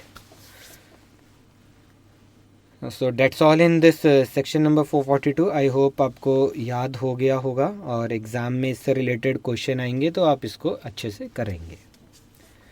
इसके बाद अब हम देखेंगे नेक्स्ट. ऑलराइट, चलिए अब हम आगे बढ़ते हैं. देखते हैं पहले हमने क्या क्या कवर कर लिया. तो हम देख चुके हैं compoundable and non compoundable offences. Then हम स्पेशल कोर्ट के बारे में पढ़ चुके हैं. After that cognizable non cognizable offence, then mediation and conciliation panel. अब ये हमारे बचे हुए टॉपिक्स हैं, छोटे छोटे टॉपिक्स हैं. इनको बहुत क्विकली हम पढ़ेंगे और इसमें आपको क्या चीज़ें ध्यान रखनी है मैं आपको बताता जाऊंगा.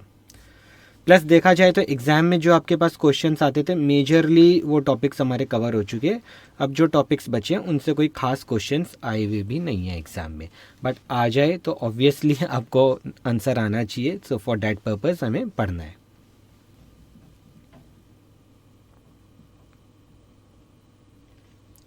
ठीक है, सबसे पहले देखते हैं section number 443, power of central government to appoint 1 or more person as company prosecutor. ठीक है, तो किसके पास पावर है? सेंट्रल गवर्नमेंट के पास.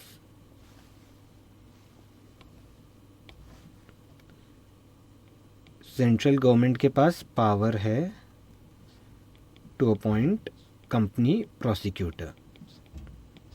अब इस कंपनी प्रोसिक्यूटर के पास क्या पावर्स हैं?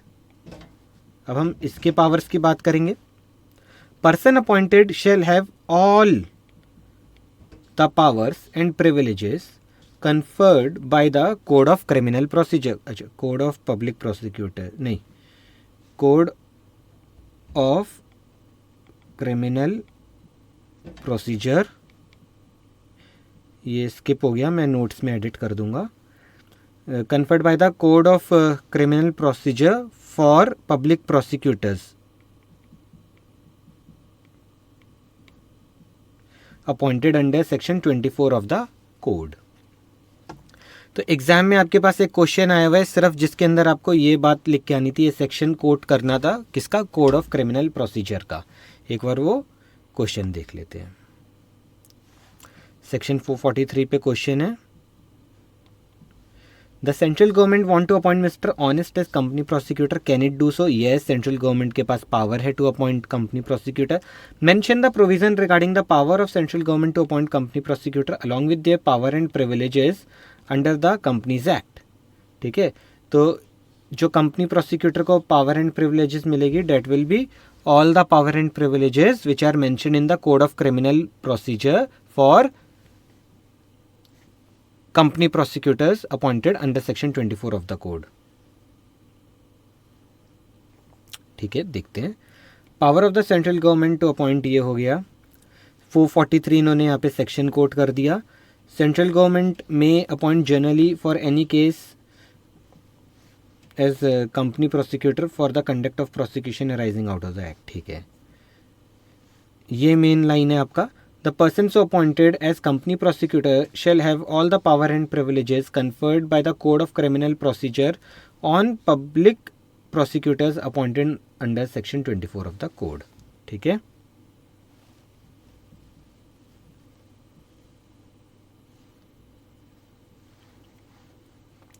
तो इसको यहाँ ठीक कर लेते हैं।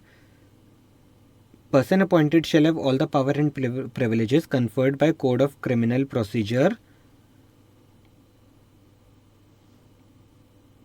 on public prosecutors appointed under section 24 of the code।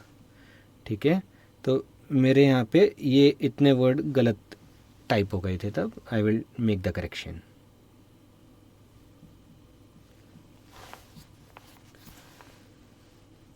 All right, accordingly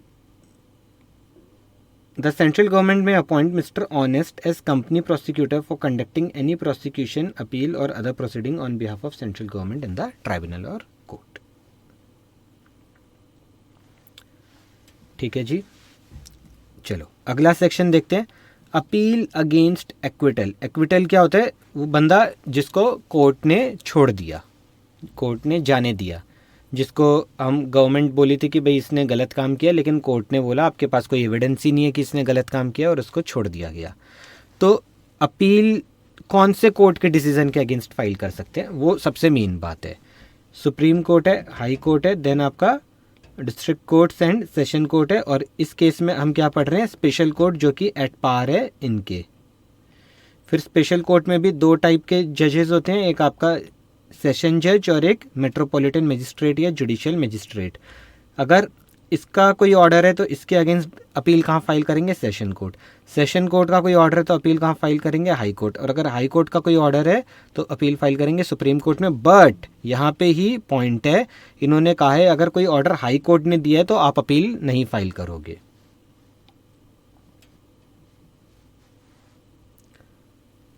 central government में direct any company prosecutor or authorize any other person either by name or by virtue of his office to present an appeal from an order of acquittal passed by any court other than a high court। ठीक है, other than ए high court. तो ये बात आपको ध्यान रखना है। Appeal presented by such prosecutor shall be deemed to have validly presented to the appellate court। तो बेसिकली इसके ऊपर भी क्वेश्चन आया हुआ है और सेम यही प्रोविजन आपको लिख के आना था। तो एक्विटल से रिलेटेड आपका है सेक्शन 444। क्या क्वेश्चन है, what are the power of central government under companies act regarding appeal against acquittal. तो पावर सेक्शन 444 में दी गई है। पावर ये है कि सेंट्रल गवर्नमेंट कैन अपॉइंट, ठीक है, direct company prosecutor or any other person either by name or virtue of his office to present an appeal for order passed by any court other than a high court and appeal presented deemed to be have been validly presented to appellate court। Clear है? तो बस इतना सा आपको provision लिख के आना था 2 नंबर के लिए।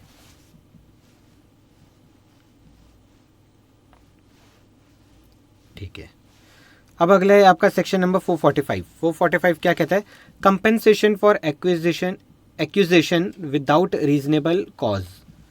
अब क्या हुआ कि गवर्नमेंट ने किसी पर्टिकुलर बंदे को फ्रेम किया कि आपने ये फ्रॉड किया है, वो बंदा अब छूट गया, ठीक है, गवर्नमेंट उसका कुछ कर नहीं पाई। अब वो क्या करेगा? वो कंपनसेशन मांगेगा कि आपने मेरे को इतना बदनाम किया तो उसके लिए मेरे को पैसा दो। तो अगेन यहाँ पे provision of section 250 of code of criminal procedure shall apply mutatis mutandis to compensation for acquisition without reasonable cause before the special court or the court of session. तो यहाँ पे भी यही बात है कि आपको ये सेक्शन याद रखना है 250 of code of criminal procedure. मान लीजिए जैसे ये क्वेश्चन आया था एक सेक्शन 443 पे, ऐसे ही इसके ऊपर भी आ सकता है। तो आंसर में क्या लिख के आओगे? जैसे यहाँ पे बताने के लिए सिर्फ ये था कि जो पब्लिक प्रोसिक्यूटर की पावर है वो सारी वही पावर है जो सेक्शन 24 ऑफ क्रिमिनल कोड में दे रखा है, ठीक है। तो यहाँ पे सेक्शन 250 में जो भी कंपनसेशन बता रखा है वही कंपनसेशन मिलेगा फॉर अच्छा ये एक्विजिशन क्या है? एक्विजिशन या एक्यूजेशन है, ठीक है, ये भी करेक्ट मैं कर दूंगा। ओके, अगला है आपका एप्लीकेशन ऑफ फाइन।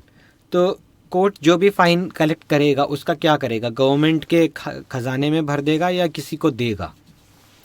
तो court imposing any fine may direct the whole or any part thereof shall be applied towards payment of cost of proceedings or toward payment of a reward to person on whose information proceeding were instituted। तो दो काम होंगे, एक तो जो भी ये legal proceeding चल रहा है उसका जो खर्चा है कोर्ट का उसकी पेमेंट के लिए, और प्लस जिस बंदे की इन्फॉर्मेशन पे जो भी इन्फॉर्मर है, खबरी है, उसको भी रिवॉर्ड दिया जाएगा कि उसकी इन्फॉर्मेशन की वजह से ये फ्रॉड पकड़ा गया या ये जो भी है ऑफेंस पकड़ा गया, ठीक है। तो एप्लीकेशन ऑफ फाइन दो जगह, कॉस्ट ऑफ प्रोसीडिंग्स और रिवॉर्ड टू इन्फॉर्मर।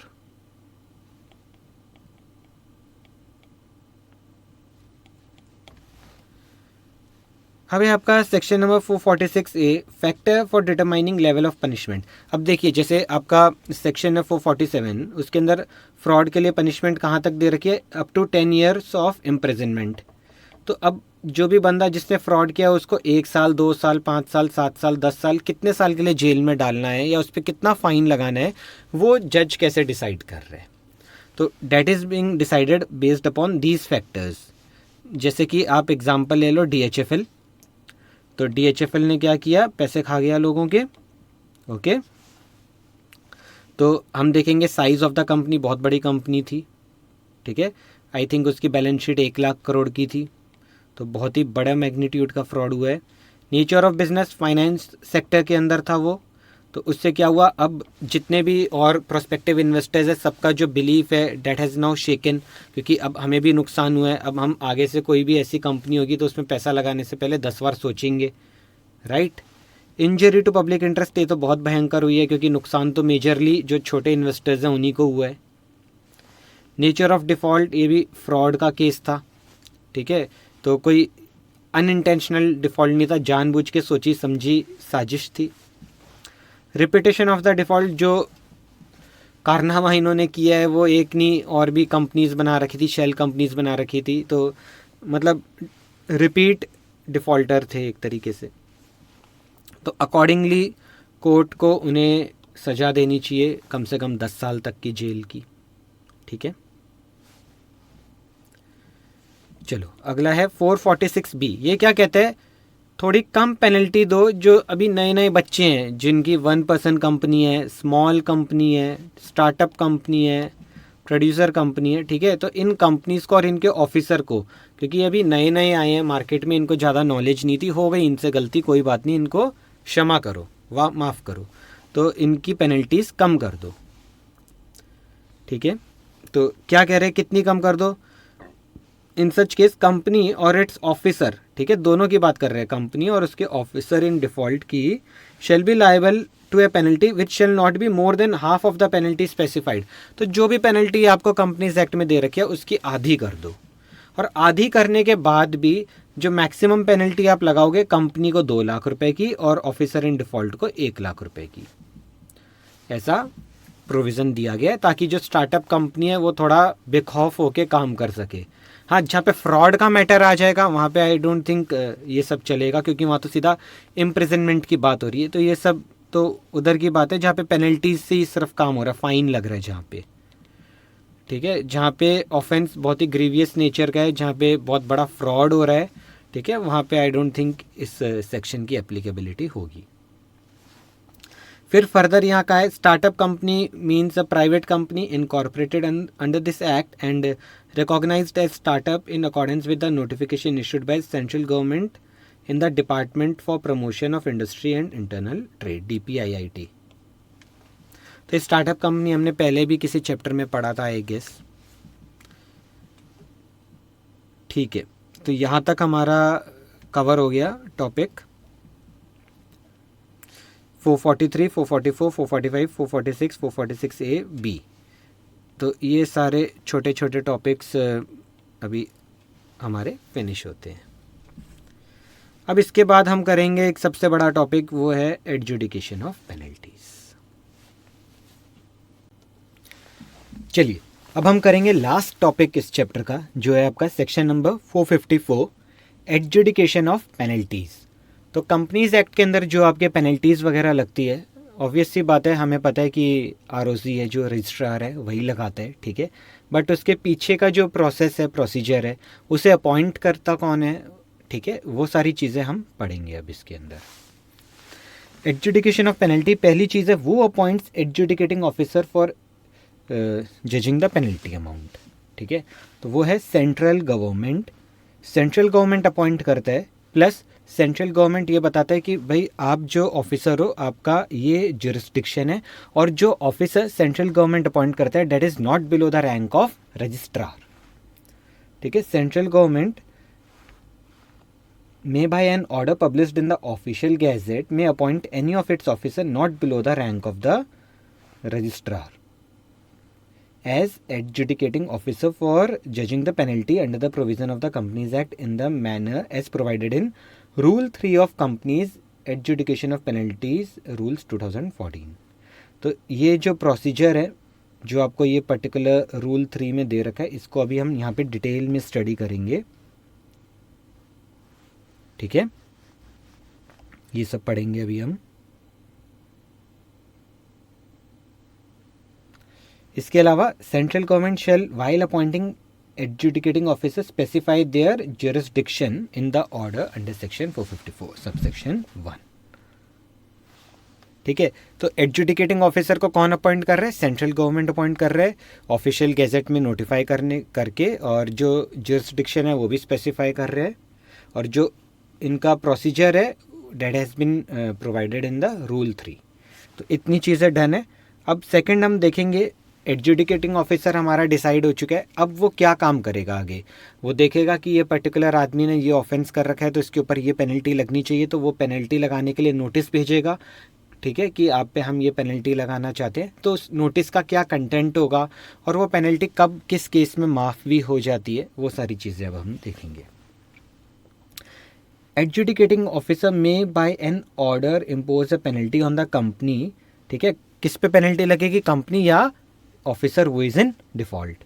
तो impose an order, impose may by an order impose a penalty on the company या officer who is in default or any other person as the case may be. Company पे या officer in default पे या any other person as the case may be. क्या क्या बातें बताएंगे notice में, स्टेटिंग नॉन कंप्लायंस और default under the relevant provision of the act and direct them to rectify the default wherever he consider fit. तो जो अपना rule 3 है उसके अंदर भी डिटेल में बता रखा है क्या क्या चीज़ें उसको बतानी पड़ेगी। Manner of return notice, every notice shall clearly indicate nature of non compliance, ठीक है, और default which have been committed by company, officer in default or any other person as the case may be, relevant penal provisions of the act, maximum penalty which can be imposed. तो क्या क्या बताना है, non compliance या default क्या किया है, उसका प्रोविज़न जिसके अंदर ये पेनल्टी दे रखा है, पीनल प्रोविजंस और मैक्सिमम पेनल्टी। तो ये 3 चीज़ें यू नीड टू रिमेंबर। अब एक एक्सेप्शन है, पेनल्टी नहीं लगेगी, ठीक है। Rectification of non compliance, non compliance किसका, सेक्शन 92 सब सेक्शन 4 और 137(1), वही आपका एनुअल रिटर्न और फाइलिंग ऑफ फाइनेंशियल स्टेटमेंट, ठीक है। And such default has been rectified either prior to or within 30 days of issue of notice, मतलब जब notice आए, नोटिस आने से पहले ही वो डिफ़ॉल्ट रेक्टिफाई कर दिया था, ठीक है। तो फिर नोटिस क्यों आया भाई, क्या होता है, प्रोसीजर होता है, उसके पास भी एक लिस्ट आई आरओसी के पास कि ये कंपनीज ने अभी तक रिटर्न नहीं फाइल कर रखी, तो उसको वो नोटिस इशू करेगा। मीनवाइल जब तक ये प्रोसेस में वो नोटिस इशू कर रहा है, कंपनी ने फाइल कर दी रिटर्न, अब उसको थोड़ी ना पता है, ठीक है। तो prior to or with in notice issue हो गया, उसके 30 दिन में भी ये सब फाइल कर दिया, देन ऑल्सो पेनल्टी नहीं लगाएंगे। No penalty shall be imposed in this regard and all proceeding under this section shall be deemed to be concluded. अब आई होप इसके ऊपर एग्जाम में कोई क्वेश्चन कभी बन के आ जाए कि भाई कंपनी ने डिफ़ॉल्ट किया था इस सेक्शन में, उसके पास नोटिस आया, कंपनी ने रेक्टिफाई कर दिया 20 दिन के अंदर, फिर भी आरओसी ने पेनल्टी लगा दी, क्या ये उचित है? इस तरीके से आपको क्वेश्चन आ सकते हैं। इन दैट केस आपको ये पूरा प्रोविज़न लिख के आना पड़ेगा, सेक्शन 454 कोट करेंगे और ये प्रोविज़न लिख के आएंगे। इट मतलब आ सकता है, बहुत रेलेवेंट क्वेश्चन है ये, ठीक है। उसके बाद पेनल्टी लगाने से पहले एडजुडिकेटिंग ऑफिसर एक reasonable opportunity of being heard देगा कि कल को कोई बात है तो वो भी सुन ले। अच्छा, इसके बाद पेनल्टी लगा दी। अब वो पेनल्टी हमें लगता है कि गलत लगाई है, जैसा अभी मैंने आपको क्वेश्चन बताया कि 20 डेज़ के अंदर ही हमने डिफ़ॉल्ट रेक्टिफाई कर दिया, ये वाले सेक्शन में जो भी था, और फिर भी हमें पेनल्टी लगा दी। तो अब हम क्या करें, अब हम अपील फाइल करेंगे। अपील किसको, रीजनल डायरेक्टर को, और क्या टाइम के अंदर, 60 डेज़ के अंदर। तो दो चीज़ें आपको ध्यान रखनी है, अपील फाइल कर सकते हो, any person agreed by the order may prefer an appeal to regional director. कितने दिन में, every appeal shall be filed within 60 days. दो बातें ध्यान रखनी है, रीजनल डायरेक्टर को अपील फाइल करना है और within 60 days from the date on which the copy of the order made by adjudicating officer is received by the agreed person. Appeal जब फाइल करेंगे obviously in such form, manner and fees as prescribed in the rule 4 of companies adjudication of penalties rules 2014। उसके बाद क्या होगा, appeal file कर दी, अब regional director हमारी problem सुनेगा और उसके बाद वो जो ऑर्डर रजिस्ट्रार ने दिया था उस ऑर्डर को या तो कंफर्म करेगा या मॉडिफाई करेगा या ऐड ऑन करेगा।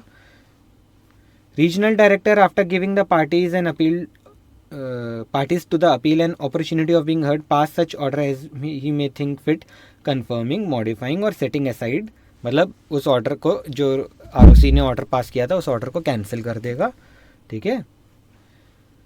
अच्छा, अब लेट से कि आरओसी ने कोई पेनल्टी लगाया था और रीजनल, हमने अपील किया, रीजनल डायरेक्टर ने भी उसे कंफर्म कर दिया, मतलब अब कोई ऑप्शन नहीं है, पेनल्टी भरना पड़ेगा। या हम अपील ही नहीं कर रहे थे, हमने अपील ही नहीं किया, 60 दिन का भी वो हो चुका है टाइम, ठीक है। अपील करने के लिए कितने दिन का टाइम दिया गया, 60 दिन का।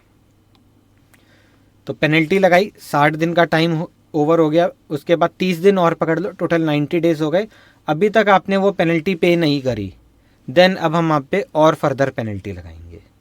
Where company fail to comply with the order under section 454(3) और 7 within a period of 90 days, इसलिए यहाँ पे हमने 90 डेज का टाइम कर दिया है, क्योंकि जब रजिस्ट्रार कोई ऑर्डर पास कर रहे हैं तो 60 दिन का टाइम तो हमारे पास अपील फाइल करने का ही है। तो अगर हम यहाँ पे उससे 60 दिन या 60 दिन से कम का टाइम रखेंगे तो गलत बात हो जाएगी, तो इसलिए 90 डेज़ का हमने कर दिया। Period of 90 days from the date of receipt of copy of order it shall be punishable with.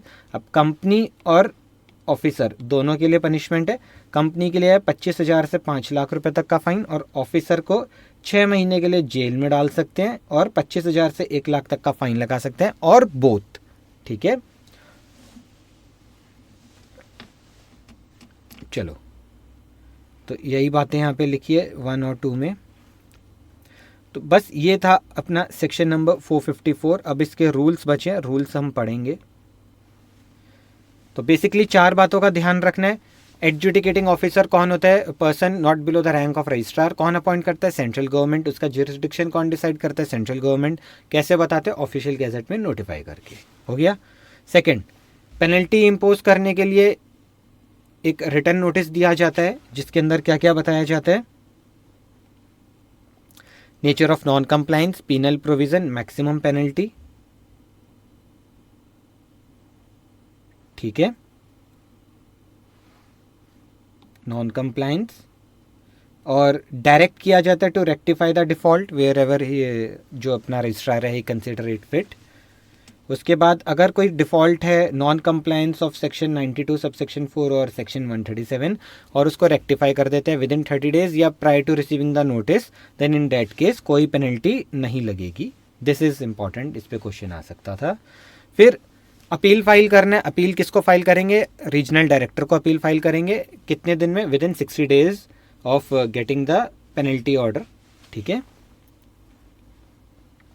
फिर रीजनल डायरेक्टर क्या करेगा? सुनेगा, will give a reasonable opportunity of being heard, और उसके बाद अपना डिसीजन देगा।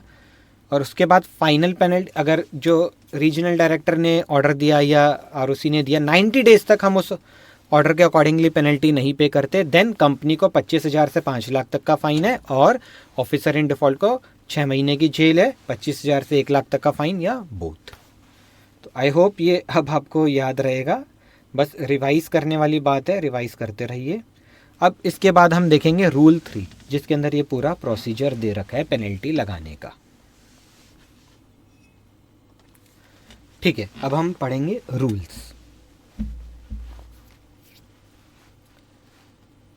पहला पॉइंट है appointment of adjudicating officer. Central government will appoint officer not below the rank of registrar, ये तो हमने सेक्शन में भी पढ़ लिया था। सेकंड पॉइंट है आपका इशू ऑफ, ये रिलेटेड है आपका time limit for reply off notice, ठीक है। ये चीज़ अभी हमने ऊपर नहीं पढ़ी थी कि नोटिस दिया गया है उसको कितने दिन में रिप्लाई देना है। तो इसका आंसर है not less than 15 days and not more than 30 days. तो before issue of return notice by an adjudicating officer, before adjudicating penalty, officer shall issue return notice to company and to officer in default or any other person to show cause why penalty should not be imposed on them. तो जो penalty order निकालने से पहले एक notice दिया जाएगा, ठीक है, और उस नोटिस का रिप्लाई सबमिट करना है in not less than 15 days and not more than 30 days from the date of service of notice. और ये जो नोटिस सर्व किया जाएगा किस तरीके से, क्या मैनर से? Notice shall be served in manner specified in service of documents under section 20 of the act and rules made thereunder, and address and email ID provided in KYC filed in the registry shall be used for communication under this rule, ठीक है। और ये जो notice होगा, notice के अंदर क्या बताया ना, नॉन कंप्लायंस क्या चीज़ का हुआ है, penal provision and maximum penalty. तो कंटेंट ऑफ नोटिस क्या होगा? Every notice shall clearly indicate nature of non compliance और default which has been committed by company officer or any other person, relevant penal provision, maximum penalty। उसके बाद है extension of time limit. अगर late से अभी Covid का time था या कोई और रीज़न हो, या कोई जो रिप्लाई करने का टाइम पीरियड है वो 15 दिन से कम का दे दिया हो, तो इन केसेस में टाइम लिमिट को एक्सटेंड किया जा सकता है by further 15 days. Reply to such notice shall be filed in electronic mode only within the period as specified in the notice. तो जो आपका रिप्लाई जाना है वो इलेक्ट्रॉनिक मोड से जाएगा। फिजिकली भी जा सकता है, वो भी हम बाद में पढ़ेंगे, बट फिजिकली भी हमें अपना रिप्लाई देने के लिए पहले इलेक्ट्रॉनिक मोड में बोलना पड़ेगा, रिक्वेस्ट देनी पड़ेगी कि हम फिजिकली अपीयर होना चाहते हैं रिप्लाई देने के लिए। तो time limit can be extended by a further period not exceeding 15 days, ठीक है। तो टाइम लिमिट दो ही सूरतों में एक्सटेंड हो सकता है। पहला कि रीजनेबल सफिशिएंट कॉज हो कि हम 30 दिन में क्यों नहीं जवाब दे पा रहे, या वॉट जो भी नोटिस के अंदर हमें टाइम दिया गया है, या जो नोटिस में हमें टाइम दिया गया है रिप्लाई करने का, that is less than 15 days. तो ये दो बातें हैं। If company or officer or any other person satisfy the adjudicating officer that there is a sufficient cause for not responding to notice within the stipulated period, or where adjudicating officer has reason to believe that the company has received a shorter notice and did not have reasonable time to reply। Okay, यहाँ पे जो time है वो यही दे रखा है ना आपको। reply has to be submitted in not less than 15 days and not more than 30 days from date of service of notice।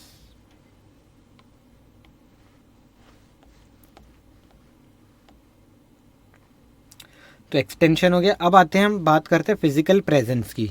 तो फिजिकल अपीयरेंस जिसको नोटिस दिया गया है वो भी रिक्वेस्ट कर सकता है कि मैं फिजिकली आना चाहता हूँ, या जो ऑफिसर है adjudicating officer, he can also demand कि आप आओ और फिजिकली अपना केस लड़ो।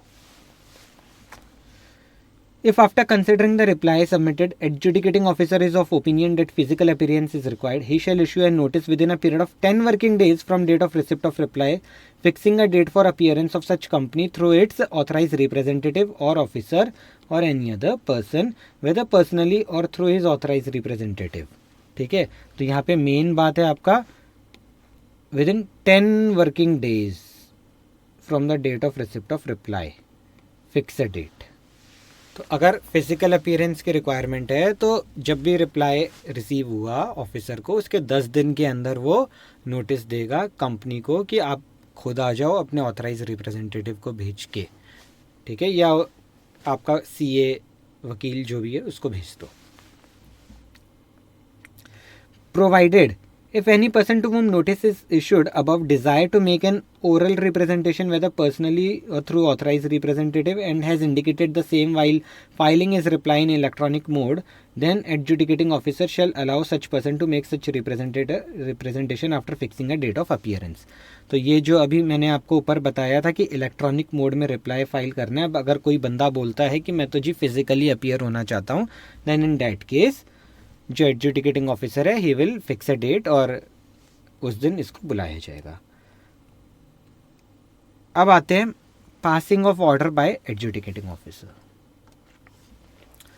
तो इसमें बेसिकली यही है कि जिस दिन डेट फिक्स किया गया है हियरिंग के लिए, उस दिन वो आएगा अपना ऑथराइज रिप्रेजेंटेटिव या एनी अदर पर्सन, उसको एक रीजनेबल अपॉर्चुनिटी दी जाएगी, मतलब उसकी बात सुनी जाएगी और उसके बाद डिसीजन लिया जाएगा कि क्या ऑर्डर पास करना है।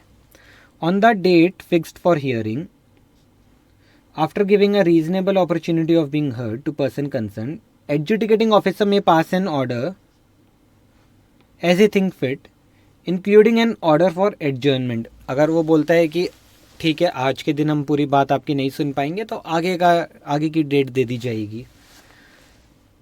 जो भी रीज़न है वो रिकॉर्ड किए जाएंगे in writing. Reason for the order will be recorded in writing. Adjudicating officer may require concern person to submit his reply in writing in response to the notice issued under point 2। तो point 2 में जो notice issue है उसका reply भी writing में चाहिए। उसके बाद होता है time limit for passing order. Where physical appearance was not required, ठीक है, जहाँ पे ईमेल पे ही हम खेल रहे हैं वहाँ पे विद इन 30 डेज, और जहाँ पे फिजिकल अपीयरेंस रिक्वायर्ड अब वहाँ पे हमें अगले डेट की हियरिंग देनी पड़ेगी और थोड़ा सा टाइम इन्वॉल्व ज़्यादा हो जाएगा, तो वहाँ पे विद इन 90 डेज। तो where physical appearance was not required 30 days of the expiry of the period referred in point 2 और such extended period as referred, जहाँ पे physical presence was required within 90 days. अच्छा, ये 30 days या 90 days expire होने के बाद क्या हम पेनल्टी का ऑर्डर दे ही नहीं सकते? ऐसा नहीं है, दे सकते हैं, बट हमें वहाँ पे रीज़न बताना पड़ेगा कि डिले क्यों हो गया। In case an order is passed after expiry of 30 days और 90 days, reason of delay shall be recorded by adjudicating officer and no such order shall be invalid merely because of this reason.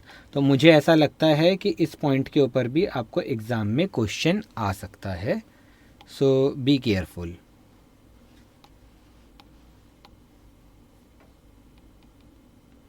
You can get a question here.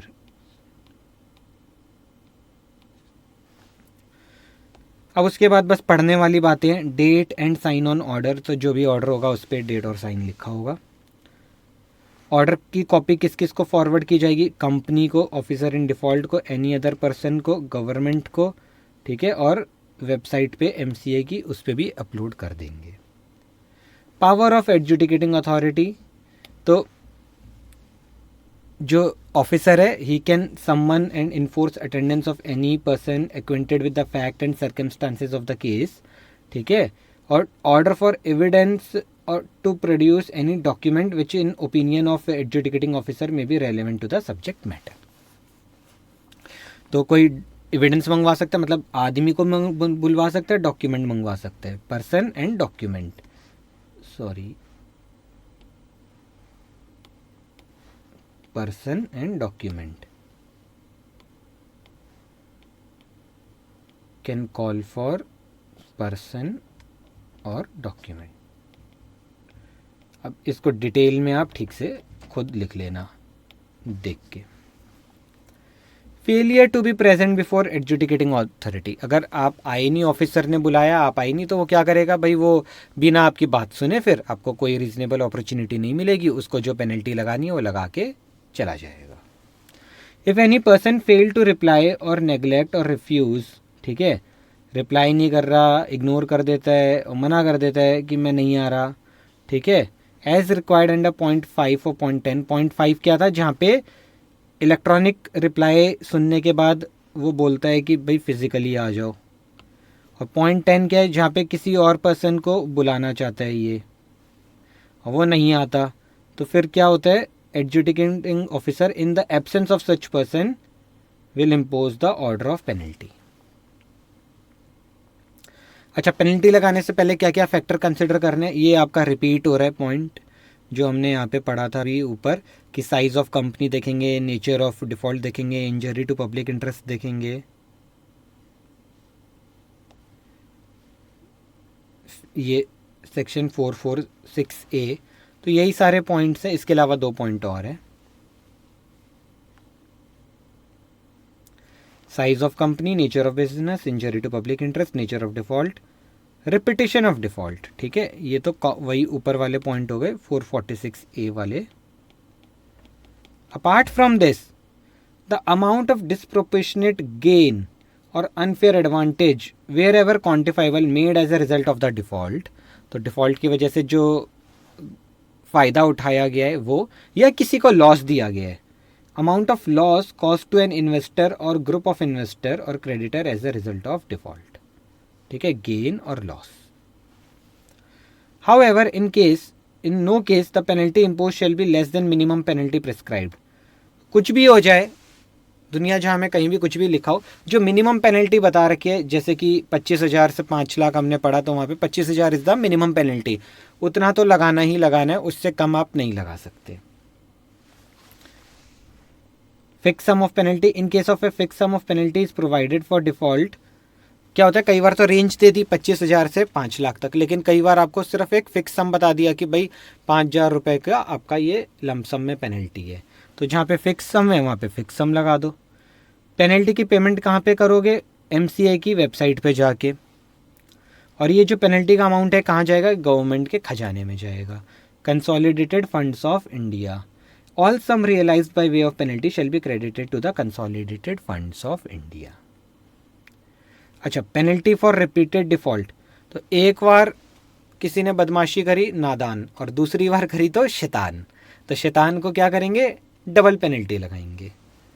Where a company और officer or any other person is already imposed, ठीक है, and again commit such default within a period of 3 years from the date of order of imposing such penalty by adjudicating officer or regional director. Regional director कब, जब वो appeal किया गया है adjudicating officer के decision को, तो दोनों में किसी का भी ऑर्डर हुआ हो, उसके 3 साल के अंदर वापस से same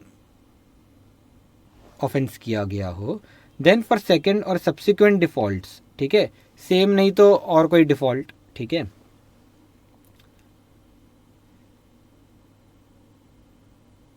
he shall be liable for an amount equal to twice, दुगना लगान, twice the amount of penalty provided for such default under the relevant provision of this act, ठीक है। So that's all in your penalty section number 454 अब हमारा यहाँ पे finish होता है। काफ़ी इजी सेक्शन था, बस थोड़ा सा लंबा इसलिए था बिकॉज प्रोसीजरल था, और देखा जाए तो एज सच कोई बहुत डिफ़िकल्ट चीज़ नहीं है। जब भी आप इसको रिवाइज़ करेंगे ना, आप क्या करना है, जो मैंने क्वेश्चंस बना रखे हैं ना, क्वेश्चंस पढ़ना और उसका आंसर अपने आप देना, ऐसे करके आप इसको रिवाइज़ करने की कोशिश करना, ठीक है, तो हो जाएगा। बहुत कोई ज़्यादा एज सच डिफ़िकल्ट तो था नहीं, ईजी है, बस प्रोसीजरल चीज़ें हैं। फिर वापस से एक बार मार्क कर देता हूँ ब्लैक पेन से, जहाँ जहाँ आपका जैसे है ना 90 डे, 15 डे, 10 डे, वो चीज़ें आपको ध्यान रखनी है थोड़ी। एक तो ये ध्यान रखना, ये जो 2 सेक्शंस हैं, ओके। उसके बाद अपील का टाइम पीरियड 60 डेज़ और रीजनल डायरेक्टर को फाइल करने। फ़ाइन याद रखना 25,000 से 5 लाख कंपनी के लिए, और ऑफिसर के लिए ये जेल है 6 महीने की, और 25,000 से 1 लाख तक का फ़ाइन है। अब उसके बाद रूल्स के अंदर आपके टाइम वाइम आ जाते हैं कि reply has to be submitted, ये देखना, नॉट लेस देन 15 डेज़ और not more than 30 days. Then content okay, और जो टाइम लिमिट का एक्सटेंशन है वो date will not exceed 15 days. Physical appearance के लिए बोला गया है तो इशू ही adjudicating officer shall issue a notice within a period of 10 working days. Period for passing the order, तो विद इन 30 डेज जहाँ पे physical appearance was not required, और जहाँ पे फिजिकल अपीयरेंस वॉज रिक्वायर्ड वहाँ पे 90 days.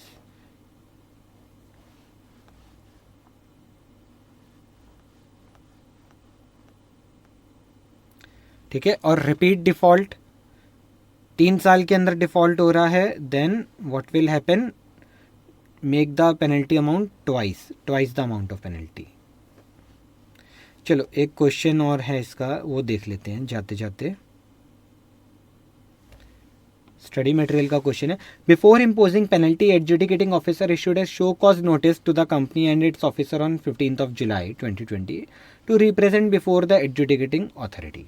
Notice was served to them on 31st July 2020. State the time period within which the company and its officer who were called upon may be present before the adjudicating officer.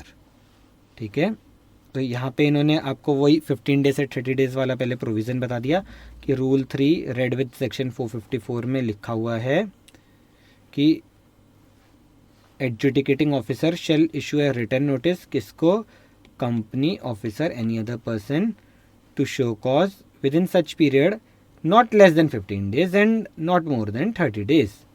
ठीक है, तो accordingly company and its officer shall be presented before adjudicating officer on or before 30th August not being more than 30 days. बस that's it, इतना सा answer था। उसके लिए पहले हमने प्रोविज़न बताया और फिर टाइम कैलकुलेट करके डेट दे दी। तो 31 जुलाई को नोटिस सर्व हुआ है, तो यहाँ से 30 दिन 30th August. All right, so that's all in this chapter.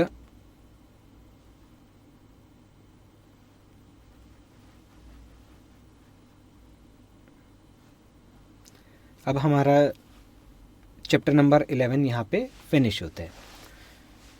कोई भी प्रॉब्लम हो, कुछ समझ में ना आया हो, कोई चीज़ वापस से आपको पूछना हो after watching this whole lecture, ठीक है, इन बिटवीन नहीं, तो मुझसे आप पूछ सकते हैं व्हाट्सएप के ऊपर या टेलीग्राम पे।